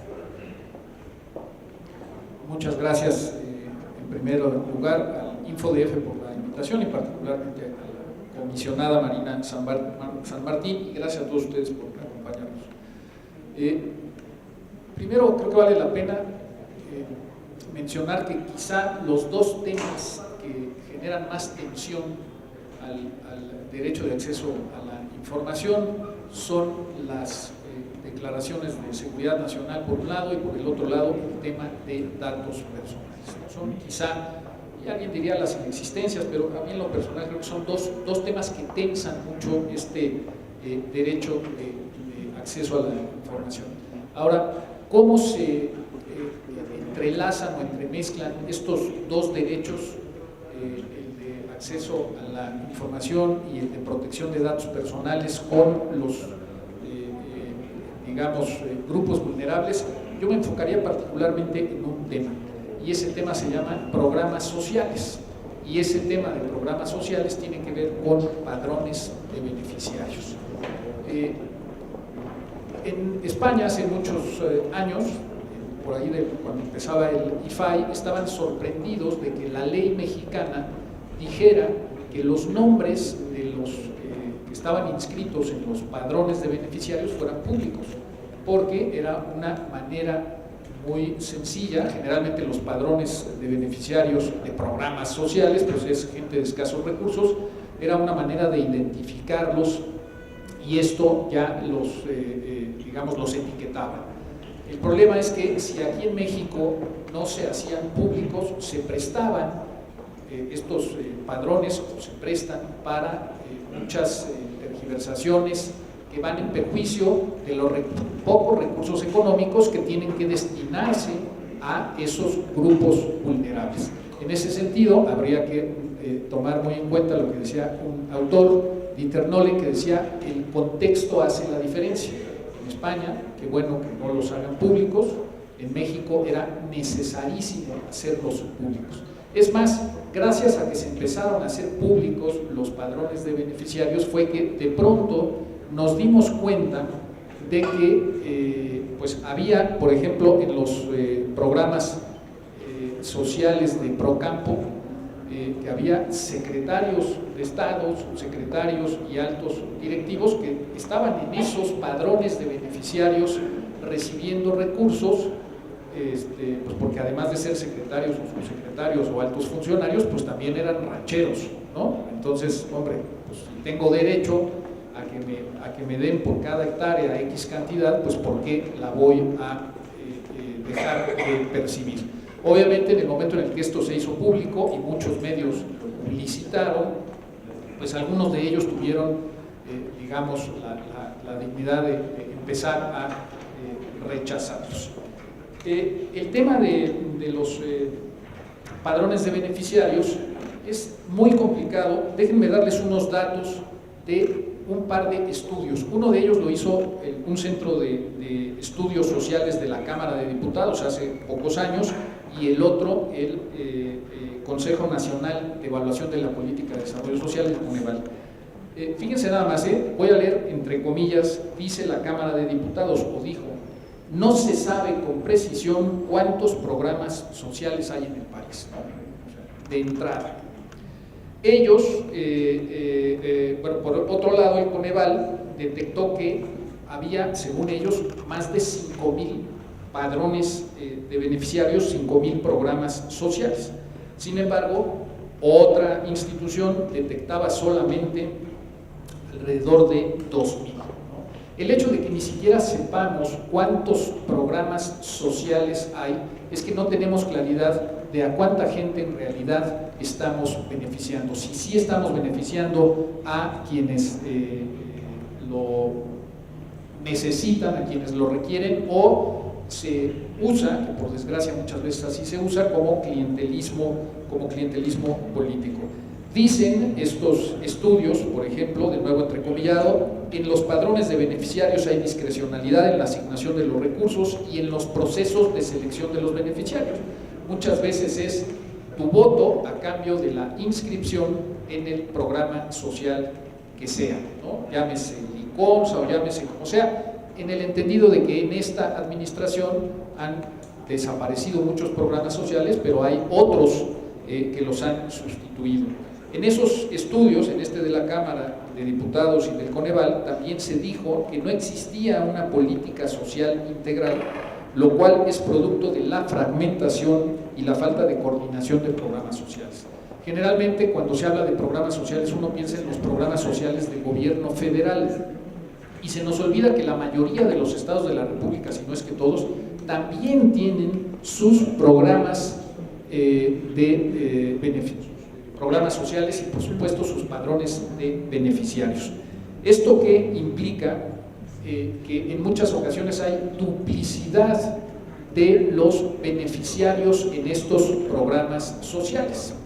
Y aquí la pregunta, o digamos lo que da pauta a esta breve participación de la comisionada Marina San Martín, es cómo se puede utilizar el derecho de acceso o cómo impacta en los grupos vulnerables. Pues qué mayor impacto que todos estos programas sociales que tienen que ver con salud, con seguridad social, con digamos todas estas cosas que van buscando la mejora de los grupos vulnerables. La Auditoría Superior de la Federación detectó en un estudio que hizo, fíjense nada más el dato, dice de 2006 a 2015 el número de registros, es decir, el número de gente inscrita en los padrones de beneficiarios de salud, ¿sí?, aumentó más de 300 veces.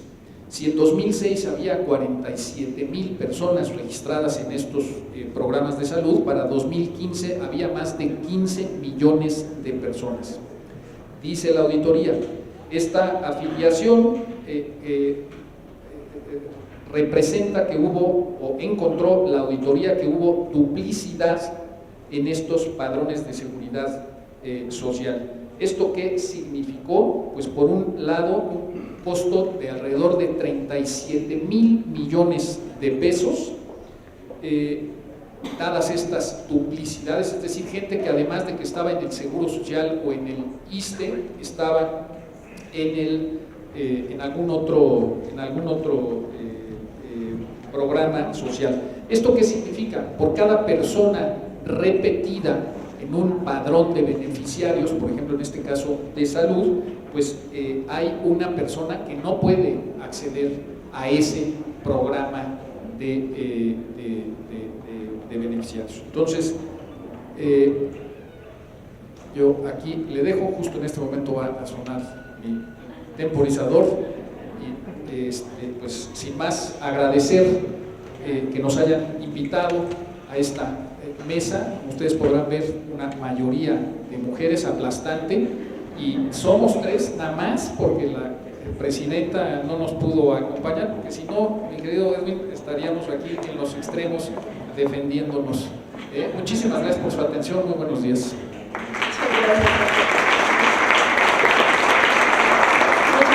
Por la intervención.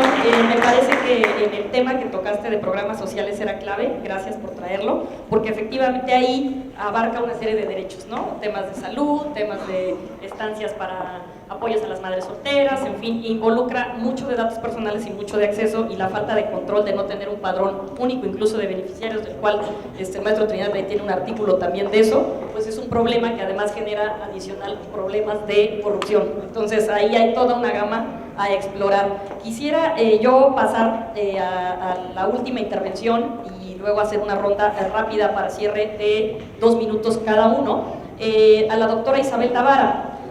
Doctora, te dejamos al final porque la pregunta contigo es un poco también cómo cruzan lo de nuevas tecnologías o las tecnologías de la información, dado tu expertise en datos personales, con estos derechos, ¿no?, que estamos aquí abordando. Y rápidamente, ella tiene un currículum impresionante, es doctora en Derecho, licenciada en Derecho y en Ciencias Económicas y Empresariales por la Universidad Pontificia Comillas de Madrid. Es una especialista y tiene un despacho específicamente en temas de protección de datos personales, de privados, conoce también la parte del sector público, y simplemente lo dejaría ahí porque eres experta en ello, Isabel, para que puedas ayudarnos con tu reflexión. Muchas gracias y bienvenida. Gracias a ti, comisionada. Muchas gracias por la invitación al InfoDF, a la comisionada San Martín, a la comisionada Elsa Viviana, a la comisionada Blanca Lilia. Para mí es un honor, a la comisionada María del Carmen y a los integrantes de la mesa. Solo me permito una breve broma porque sé que Ángel impulsa a las mujeres. Igual que nosotras no nos defendemos cuando son ustedes muchos, no porque ustedes se tengan que defender de nada.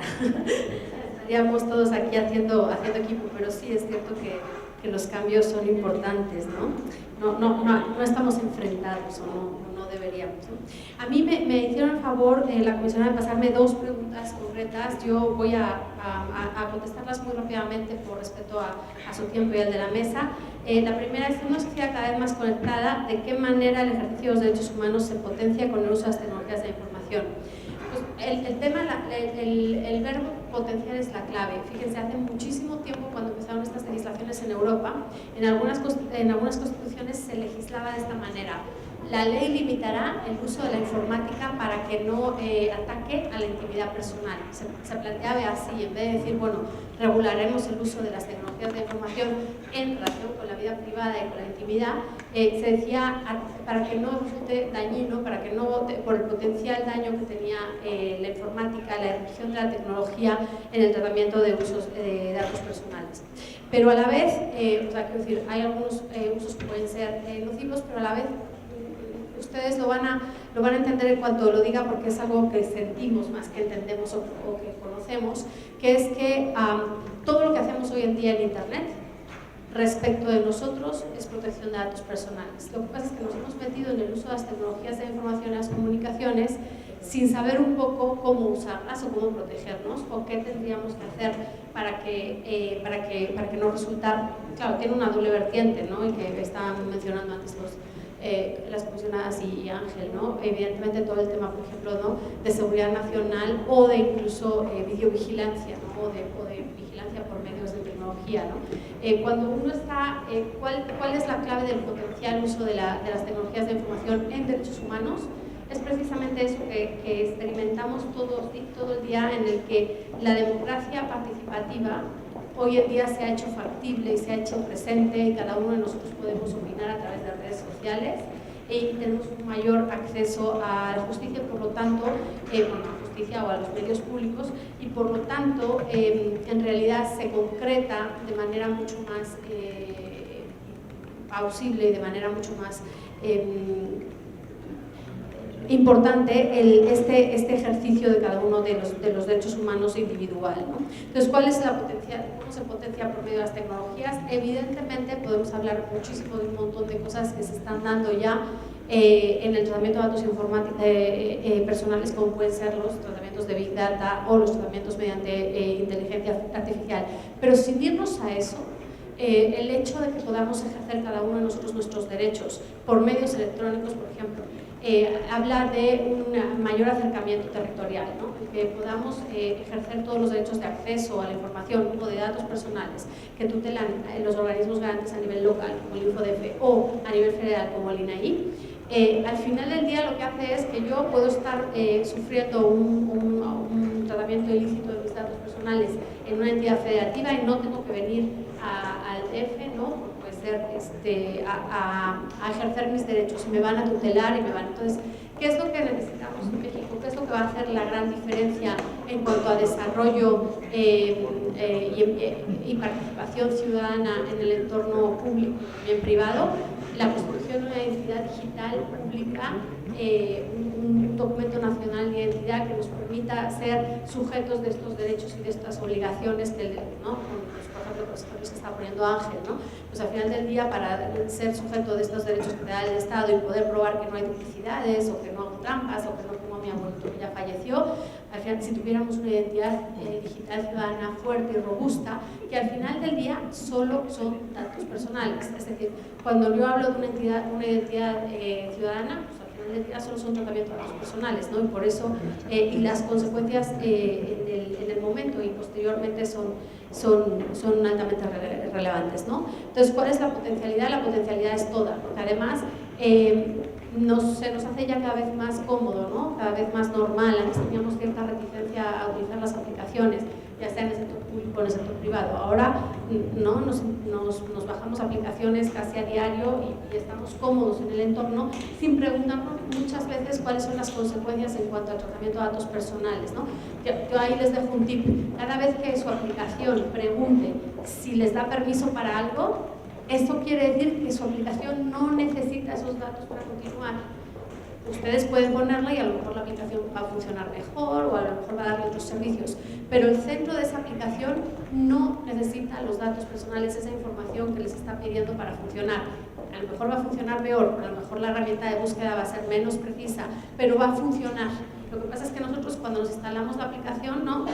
Sí, sin darnos cuenta de las consecuencias que está llevando eso para el tratamiento de datos personales de cada uno de nosotros, ¿no? Entonces no es tanto solo que la administración pública o que las empresas en el sector privado abusen de ellos, sino que también nosotros como titulares de esos datos no nos estamos dando cuenta, y decía la comisionada, ¿no? Las cifras tan pequeñas y tan lamentables que hay en cuanto a ejercicio del derecho es porque todavía no somos conscientes de la fortaleza y de la importancia de este derecho. Si lo comparan ustedes con el de acceso a información, que es cierto que en México surgió como complemento de este o como límite, si lo comparan ustedes en cuanto a las cifras, y vuelvo a reiterar lo que decían mis antecesores, en realidad el derecho a acceso a información pública se ha convertido en algo mucho más profesional, mucho más intelectual, mucho más elevado, pues no lo ejercemos muy a menudo, pero si pensáramos la cantidad de veces en el día que se tratan nuestros datos personales, que podríamos tener algo que decía al respecto y las consecuencias que tiene ese tratamiento de datos personales, ¿no? Imagínense, ¿no? Todos estos ejemplos que nos hacen mucha gracia y nos dan mucha risa porque no somos nosotros, ¿no? Todos estos ejemplos de Lord y Ladies a los que retuiteamos y hablamos, imagínense ustedes si fuéramos nosotros, ¿no? Y lo que eso te marca para el resto. La segunda pregunta es un poco, la he contestado en el mismo momento y además se me pasaron mis 2 minutos, pero es ¿qué importancia tiene la protección de datos personales y la garantía de derechos que surgen de nuevas tecnologías? Les vuelvo a decir, digo yo, claro, como decía la comisionada, solo me he dedicado a esto y nunca soy objetiva, ¿no? Pero para mí el derecho a protección de datos personales es el derecho humano del siglo XXI, en cuanto a cantidad de veces que se trata, que se ve involucrado ese derecho en el día a día. El día que hagamos conciencia de que el derecho a la protección de datos personales es lo que nosotros somos en el entorno tecnológico y cada vez más en el entorno físico a través del tratamiento, nos daremos cuenta de las consecuencias que tiene que no protejamos nuestros datos personales o que no exijamos que empresas y Estado cuiden nuestros datos personales. Gracias, Isabel. Gracias por la visión de datos que se había quedado un poco ahí en el tintero con este tema de el documento de identidad, que ese también es todo un planteamiento por el tema de proteger esos datos personales que estarán ahí, pero que a la vez nos facilitaría muchas cosas como el tema de padrones de beneficiarios.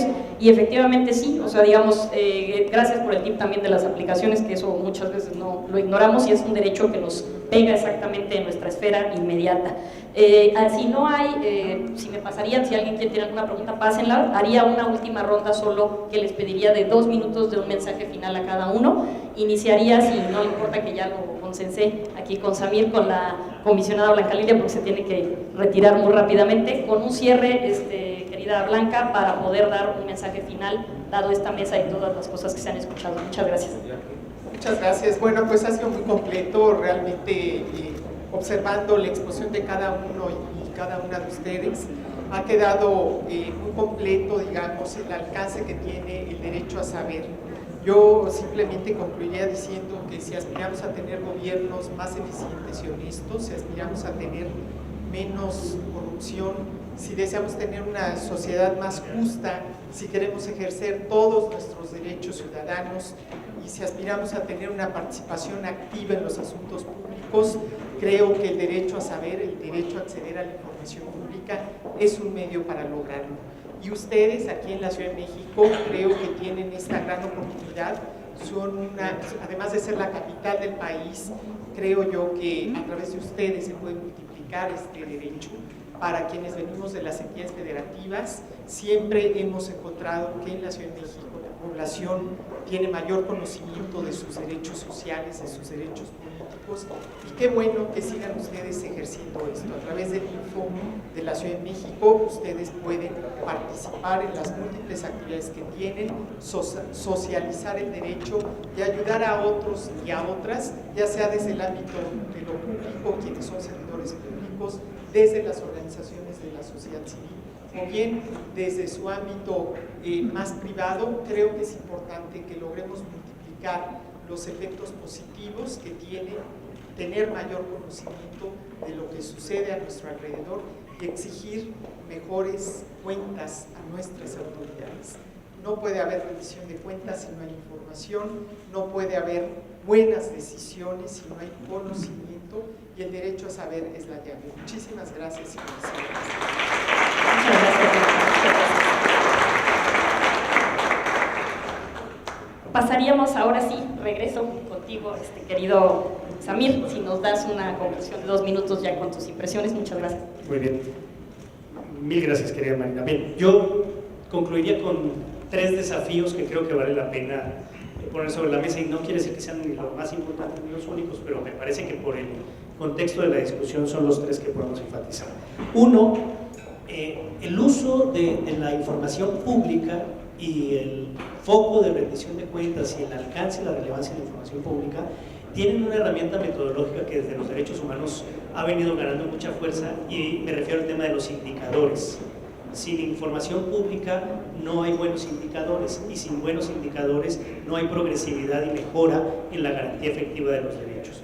Entonces, no hay que perder de vista este foco: indicadores, información pública, garantía progresiva de los derechos. Ese sería un primer desafío, está ahí sobre la mesa. La Oficina en México del Alto Comisionado de las Naciones Unidas tiene un avance muy importante en materia de indicadores sobre derechos humanos. 2, decía Isabel algo muy interesante, y es no todas somos lords o ladies de estos que salen en los videos, pero cualquiera de nosotros podría ser un lord o una lady de esos exhibidos. Estoy hablando entonces de la recomendación 19 del año pasado. Hace exactamente un año la Comisión de Derechos Humanos emitió una recomendación respecto de un servidor público, autoproclamado City Manager de Miguel Hidalgo, Arne creo que se llama, que andaba exhibiendo personas. Uno de los videos, más bien 2 respecto de un caso, uno tenía más de 1 millón de reproducciones al día de hoy, y el otro 600,000, y seguidos de comentarios insultantes, denigrantes respecto de una de las personas exhibidas. Entonces, esta recomendación trae, entre otros muchos aprendizajes, 2 muy importantes. El uso de datos personales por servidores públicos tiene límites. Son diferentes las formas como nos relacionamos con datos personales cuando somos servidores públicos que cuando no lo somos. Entre particulares la cosa es diferente, pero el servidor público tiene funciones específicas. Y 2, que es muy importante, y ya lo enfatizó con detalle Isabel, el uso de las tecnologías de la información potencia los daños que puede tener un mal uso de los datos personales. Y ese riesgo, hay que decirlo con toda claridad, está ahí, y vivimos en la era de la tecnología y los riesgos están sobre la mesa. La recomendación está disponible para su consulta. Respecto del punto 1, me regreso nada más, les comento que en septiembre, a propósito de una presentación que se hizo también, sacamos un reporte sobre el avance de la reconstrucción en la ciudad respecto de el sismo de 2017, y se establecieron 40 indicadores que tendremos que alimentar, y en eso estamos, con información pública. Entonces, ahí hay un foco también de los organismos de derechos humanos, cómo usamos la información pública. Y respecto del segundo tema, y con eso concluyo, en materia de nuevas tecnologías o de actuales tecnologías y futuras tecnologías, lo que sí es un hecho es que en México y en el mundo entero vivimos una brecha digital en donde la tecnología le sirve más a los hombres que a las mujeres. Y ahí hay un desafío muy importante. La brecha digital con perspectiva de género es un foco que debemos atender. Muchas gracias. Muchas gracias. Querida Elsa Viviana.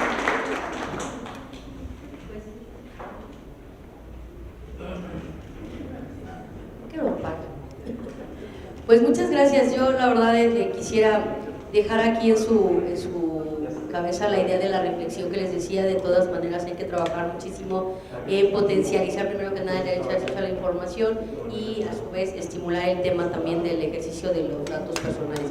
Y bueno, les quiero comentar dentro de esto que nunca como ahora esta potencialización se requiere, y tenemos que trabajar en ella más de lo que hemos estado trabajando, y este gobierno y otros gobiernos tienen que inyectarle muchísimo mayor recurso y mucho mayor mecanismos para poder realmente lograr que esto se potencialice. Y nada menos porque tenemos ya la obligación de que la promoción y el acceso a la información figura por primera vez en la Agenda 2030, que les iba a comentar también hace rato. porque se está logrando la transparencia, el acceso a la información y la protección de datos, están logrando una presencia sin precedentes en la agenda de la cooperación internacional al desarrollo. Por primera vez figuran de manera específica entre los objetivos de desarrollo sostenible, y la meta 16.10.2 estipula como desafío, y yo por eso traje ese planteamiento, de garantizar el acceso público a la información y proteger las libertades fundamentales de conformidad con las leyes nacionales y los acuerdos internacionales. Y una de las tareas que tenemos que hacer al amparo de esto, pues es desde luego proteger la privacidad y generar todos los mecanismos acordes a ello para, dentro de un ámbito de libertades, seguir respetando la vida privada de las personas. El ejemplo que puso quien me antecedió, Samir, en el uso de la palabra, de que utilicemos nosotros como servidores públicos un mecanismo que en su momento se utilizó como denuncia, no es tal como denuncia, solamente evidenciaba la vida privada de una persona, que además lo exponía de una manera que resultaba totalmente, que vulneraba sus derechos humanos. Entonces tenemos mucho que trabajar para armonizar nosotros como gobierno estos dos derechos, hacer que sean efectivos para las personas, y que por un lado la transparencia y evite e inhiba las conductas de corrupción, pero por otro lado, o las conductas también que son desviadas, pero por otro lado sin descuidar la protección de la vida privada de las personas a través sobre todo del uso de tecnologías o mediante el uso de la gran cantidad de programas y mecanismos que aquí ya se mencionaron en la mesa, a través del derecho laboral, del derecho agrario, del derecho electoral, de todos los demás derechos. Tenemos que trabajar mucho para que se potencialice todo esto. La verdad es que la idea es, y ya con esto cierro, que se continúe la defensa de este derecho. A muchos no les gusta, muchos piensan que la transparencia no sirve, que el derecho de acceso a la información ha venido a trastocar, y no es cierto. La verdad es todo lo contrario. Qué bueno, alguien decía, es que ahora se conoce más de corrupción, por eso, porque sí sirve, ¿no? Porque sí se ve, porque sí estamos viendo a través de la ventana de qué se trata esto, y también estamos aprendiendo también a cuidar la vida de las personas dentro de este marco. Sin embargo, también en esta excesiva transparencia a veces nos vamos más allá y vulneramos otros derechos. Hay que aprender a generar este equilibrio. Ese sería el siguiente reto. Para mí esos son los dos desafíos, impulsar estos dos derechos para que realmente se vuelvan, se asienten en nuestro país y los use todo el mundo, no nada más determinados grupos. Y la segunda, pues impulsar todos los mecanismos para que sean una realidad para todos y que no sirvan tampoco para violentar otros derechos. La libertad de expresión, de la mano, como se dijo por aquí, la libertad de expresión es muy importante ahorita. El uso de redes sociales, yo pienso que no se debe inhibir, que no se debe limitar, pero sí tenemos todos que aprender a ser responsables en el uso de toda la tecnología para transitar a una sociedad libre de violaciones a derechos humanos, y una sociedad verdaderamente democrática, en la que se pueda hablar abiertamente de cualquier tema sin acusar a nadie, y menos utilizando el aparato del Estado. Gracias. Gracias, Elsa. Muchas gracias. Querida Sara, citando a los clásicos cerebros. Bueno, yo creo que el acceso a la información tiende el puente que requería el derecho laboral ante la pérdida de su legitimidad a partir de los años 70 y 80, ¿verdad? Y con ello la salvaguarda y posibilidad del ejercicio de este derecho en lo individual y en lo colectivo. Ejemplos grandes de esto es que se va a salvaguardar en los sindicatos la equidad de género, cuestión difícil en muchos sindicatos que son mayoritariamente masculinos, como son los de ingenierías, o mayoritariamente femeninos, como son los de costureras. También vamos a poder visualizar los recursos sindicales, muy importante, porque solo en México tenemos líderes sindicales extremadamente millonarios. Legitimidad sindical, por supuesto, el respeto a las normas oficiales mexicanas, muy importantes en materia laboral y de seguridad social, y una de las que estamos iniciando es la de la liberación de estrés, que ya es obligatoria para las empresas, y por medio de esta, el acceso a la información, podremos solicitar qué empresas ya están con el protocolo de esta norma y qué empresas no, y también aquellas normas en las que se determina el cuidado paterno o materno cuando se tiene un hijo, ahorita en específico con cáncer, con una enfermedad de difícil probabilidad de cuidados por otra persona, porque pues tienen que estar largos periodos con los hijos y las hijas en estas situaciones tan tristes y lamentables. Y por otro lado, y para concluir, eso es el principio. Yo creo que tenemos muchísimas más cuestiones que explorar en materia laboral sobre lo que podemos pedir como ciudadanos para garantizar los nuevos y mejores derechos. También se me hizo muy importante lo que dijo el tercer visitador, porque también esto tiene otra cara, ¿verdad? Cuando una persona es exhibida como un lord o una lady, creo que todos tenemos el derecho a resarcirnos y al olvido. Y todos nos equivocamos, por eso es parte de nuestra humanidad, pero también tenemos derecho a reivindicarnos, no solamente los que son exhibidos, muchas veces son gente buena, en la mayoría de las veces, y se equivocaron. Pero es necesario también que no sean marcados, porque eso no afecta al individuo nada más, afecta a su familia, afecta a lo social, afecta a su trabajo, porque por este simple hecho pueden ser despedidos, y ahí tienen ustedes el lamentable episodio en Twitter de aquella muchacha que era capitán de vuelo, auxiliar de capitán de vuelo, y pues la verdad es que será despedida, y yo no dudo que pues, no vaya a ser contratada ya en ninguna otra aerolínea. Quizá sea un error porque es una mujer realmente joven, pero hay muchos de estos errores que son errores cotidianos de los humanos y que luego nuestras familias nos ayudan a comprender que nos equivocamos y resarcimos, pero antes no existía esto de la exposición de gente que no nos conoce y de gente que nos juzga. Muchísimas gracias y ha sido un placer compartir con todos ustedes, todas y todos.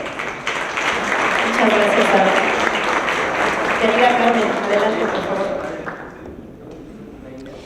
Muchas gracias, Marina. Pues sí, para comentar y cerrar mi participación con, también realizamos justo evaluación de cumplimiento de transparencia, y lo que hemos observado en este info es que tenemos más información respecto a lo que existía en 2018.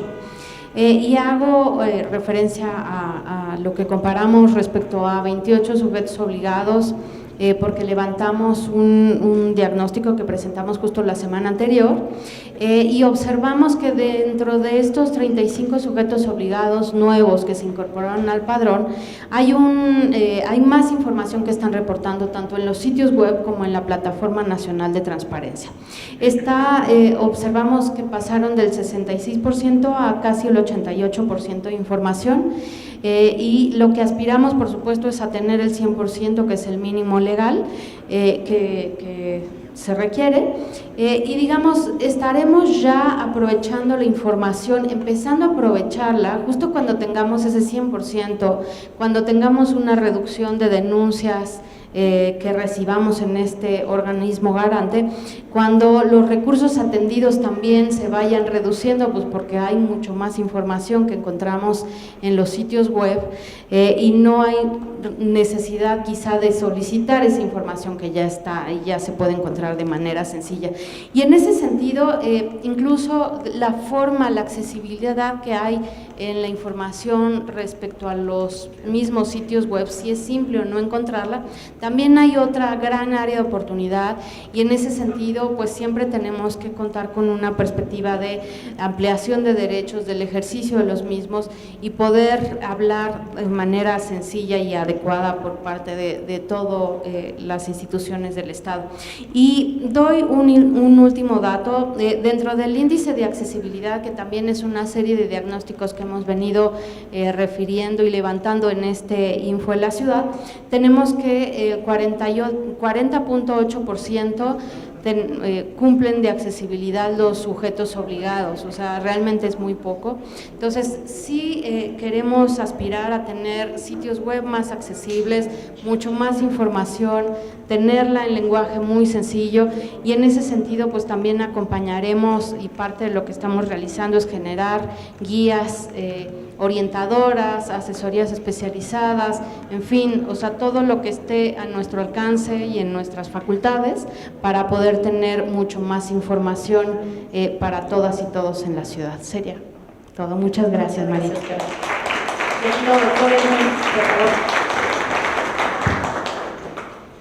Muchas gracias, Marina. Bueno, yo haría una síntesis de lo que tuve la oportunidad de exponer en la primera participación, y diría, a ver, para que se pueda potenciar el derecho a la libertad de expresión, evidentemente hay un vínculo indisoluble con contar con información. Si nosotros no contamos con la información, o no podemos tomar las decisiones correctas, o esas decisiones son parciales, o, peor de los escenarios, se toman decisiones incorrectas por la falta de información. Entonces, sí que tiene un vínculo indisoluble. Pero, y no es una visión fatalista, ni mucho menos, sin embargo, siempre me gusta tomar otras variables para poder explicar la situación. La gente que estamos formados como licenciados en Derecho tendemos mucho a querer encontrar un resultado a partir de que X derecho o X garantía se encuentre en un instrumento jurídico. Y creemos que ahí ya se acabó la situación. Pero no. Ese es un paso fundamental, toral, sí lo es, pero no es suficiente. ¿Qué es lo que lo vuelve suficiente o al menos abonamos para que se fortalezca?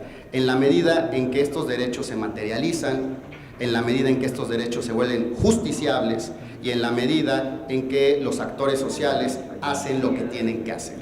Y entonces creo que ahí es el problema fundamental.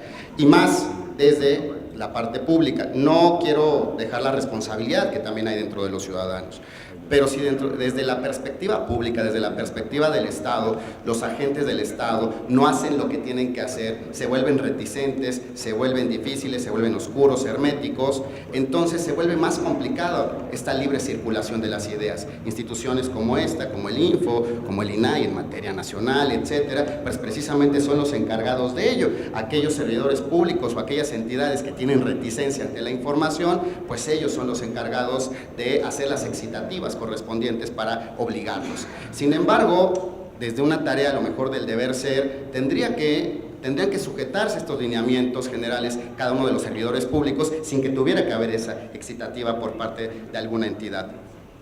Adicionalmente, y con esto quisiera terminar, es que hay otras variables que juegan en que se pueda ejercer estos derechos como la libertad de expresión o el derecho a saber, el acceso a la información, que tiene que ver con las otras aristas de la democracia, que tiene que ver con un profundo problema de desigualdad, que tiene que ver con un profundo problema de corrupción, que tiene que ver con un profundo problema de inseguridad.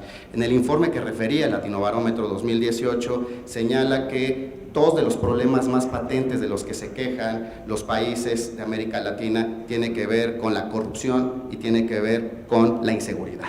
Dos de los problemas, a lo mejor unos un poco más, un poco menos, pero se vuelve sistemático cuando se empieza a visualizar la percepción de América Latina. Y esto lo pudiera anclar con, vamos a suponer que se están fortaleciendo los elementos para que pueda tener información la ciudadanía. Y creo que el siguiente reto es, ¿para qué quiero esa información? ¿Quiero esa información solo para meterla en el cajón? ¿La quiero para, ya me la dieron y ya? No. Creo que lo fundamental para lo que quiero esa información es para poder ser un agente activo, para poder generar opinión pública, para poder controlar los actos del poder público. Creo que para eso es lo que queremos la información.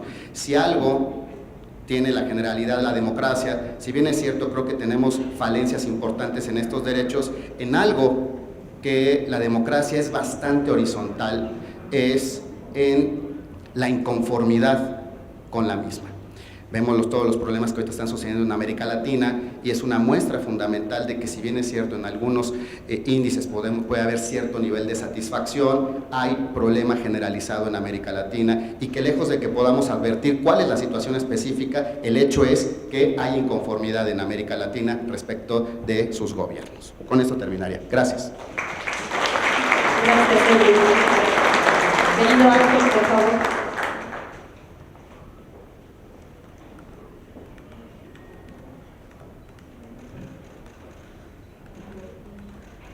Bueno, yo concluyo con una propuesta, un reto, un desafío. ¿Cómo podríamos controlar este tema de los padrones de beneficiarios y evitar duplicidades y que haya gastos excesivos, estos 37,000 o 47,000 millones de pesos mal gastados? de una manera muy simple, a través de la cédula de identidad ciudadana. ¿Sí? Un poco retomando esta idea de la identidad digital, tendríamos que empujar todos en el sentido de que deberíamos ya de contar con una cédula de identidad ciudadana. Desde 1990 que se reformó la Constitución, se habla de un registro nacional de ciudadanos. Y luego en 1992, en la Ley General de Población, se habló de la creación de una cédula de identidad ciudadana, es decir, no estoy inventando nada, ¿sí? También se estableció en un transitorio, que bueno, este país es el único país en donde lo transitorio se vuelve permanente, porque es transitorio desde 1992, se dijo que en tanto se creaba la cédula de identidad ciudadana, la credencial de elector serviría como medio de identificación. Bueno, eso no ha sucedido. Lo que sí ha sucedido es que en las administraciones anteriores, en dos de ellas particularmente, se erogaron entre 5,000 y 7,000 millones de pesos para tratar de emitir una cédula de identidad ciudadana. Al día de hoy, pues en realidad no sabemos qué ha pasado y no hay ningún responsable, donde yo creo que debería estar en la cárcel, ¿sí?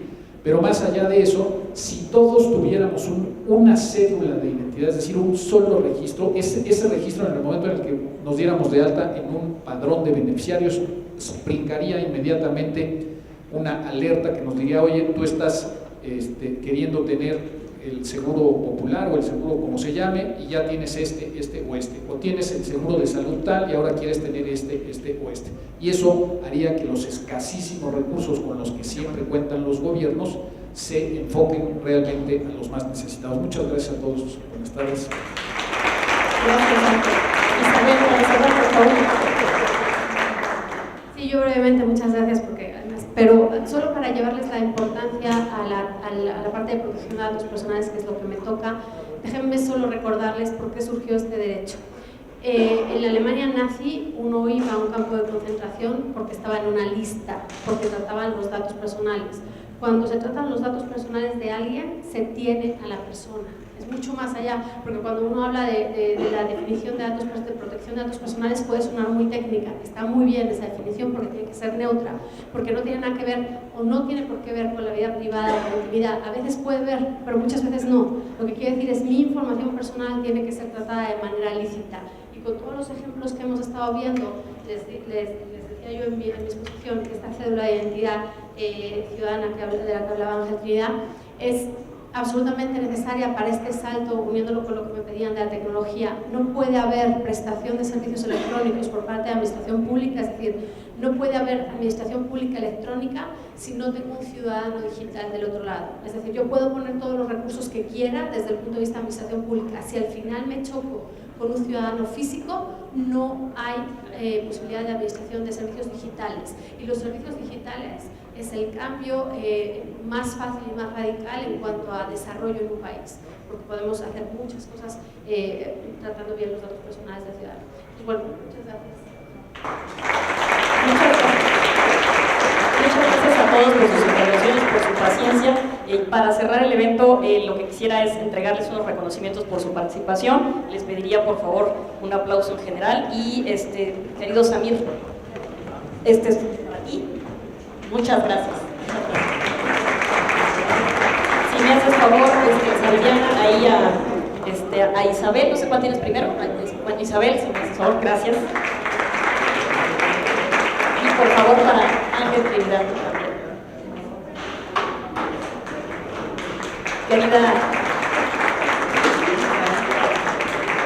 Querida Carmen, si me ayudas aquí con Sara, primero, por favor. Y para el también, sí. Y bueno, como son las de casa, aquí entrego yo, querida Carmen, gracias por tu participación. Querida Elsa, también gracias por tu participación. Les agradezco a todos su paciencia, a la mesa. Espero haya sido muy enriquecedora y nos estamos viendo en el diplomado. Muchas gracias, gracias a todos por estar aquí.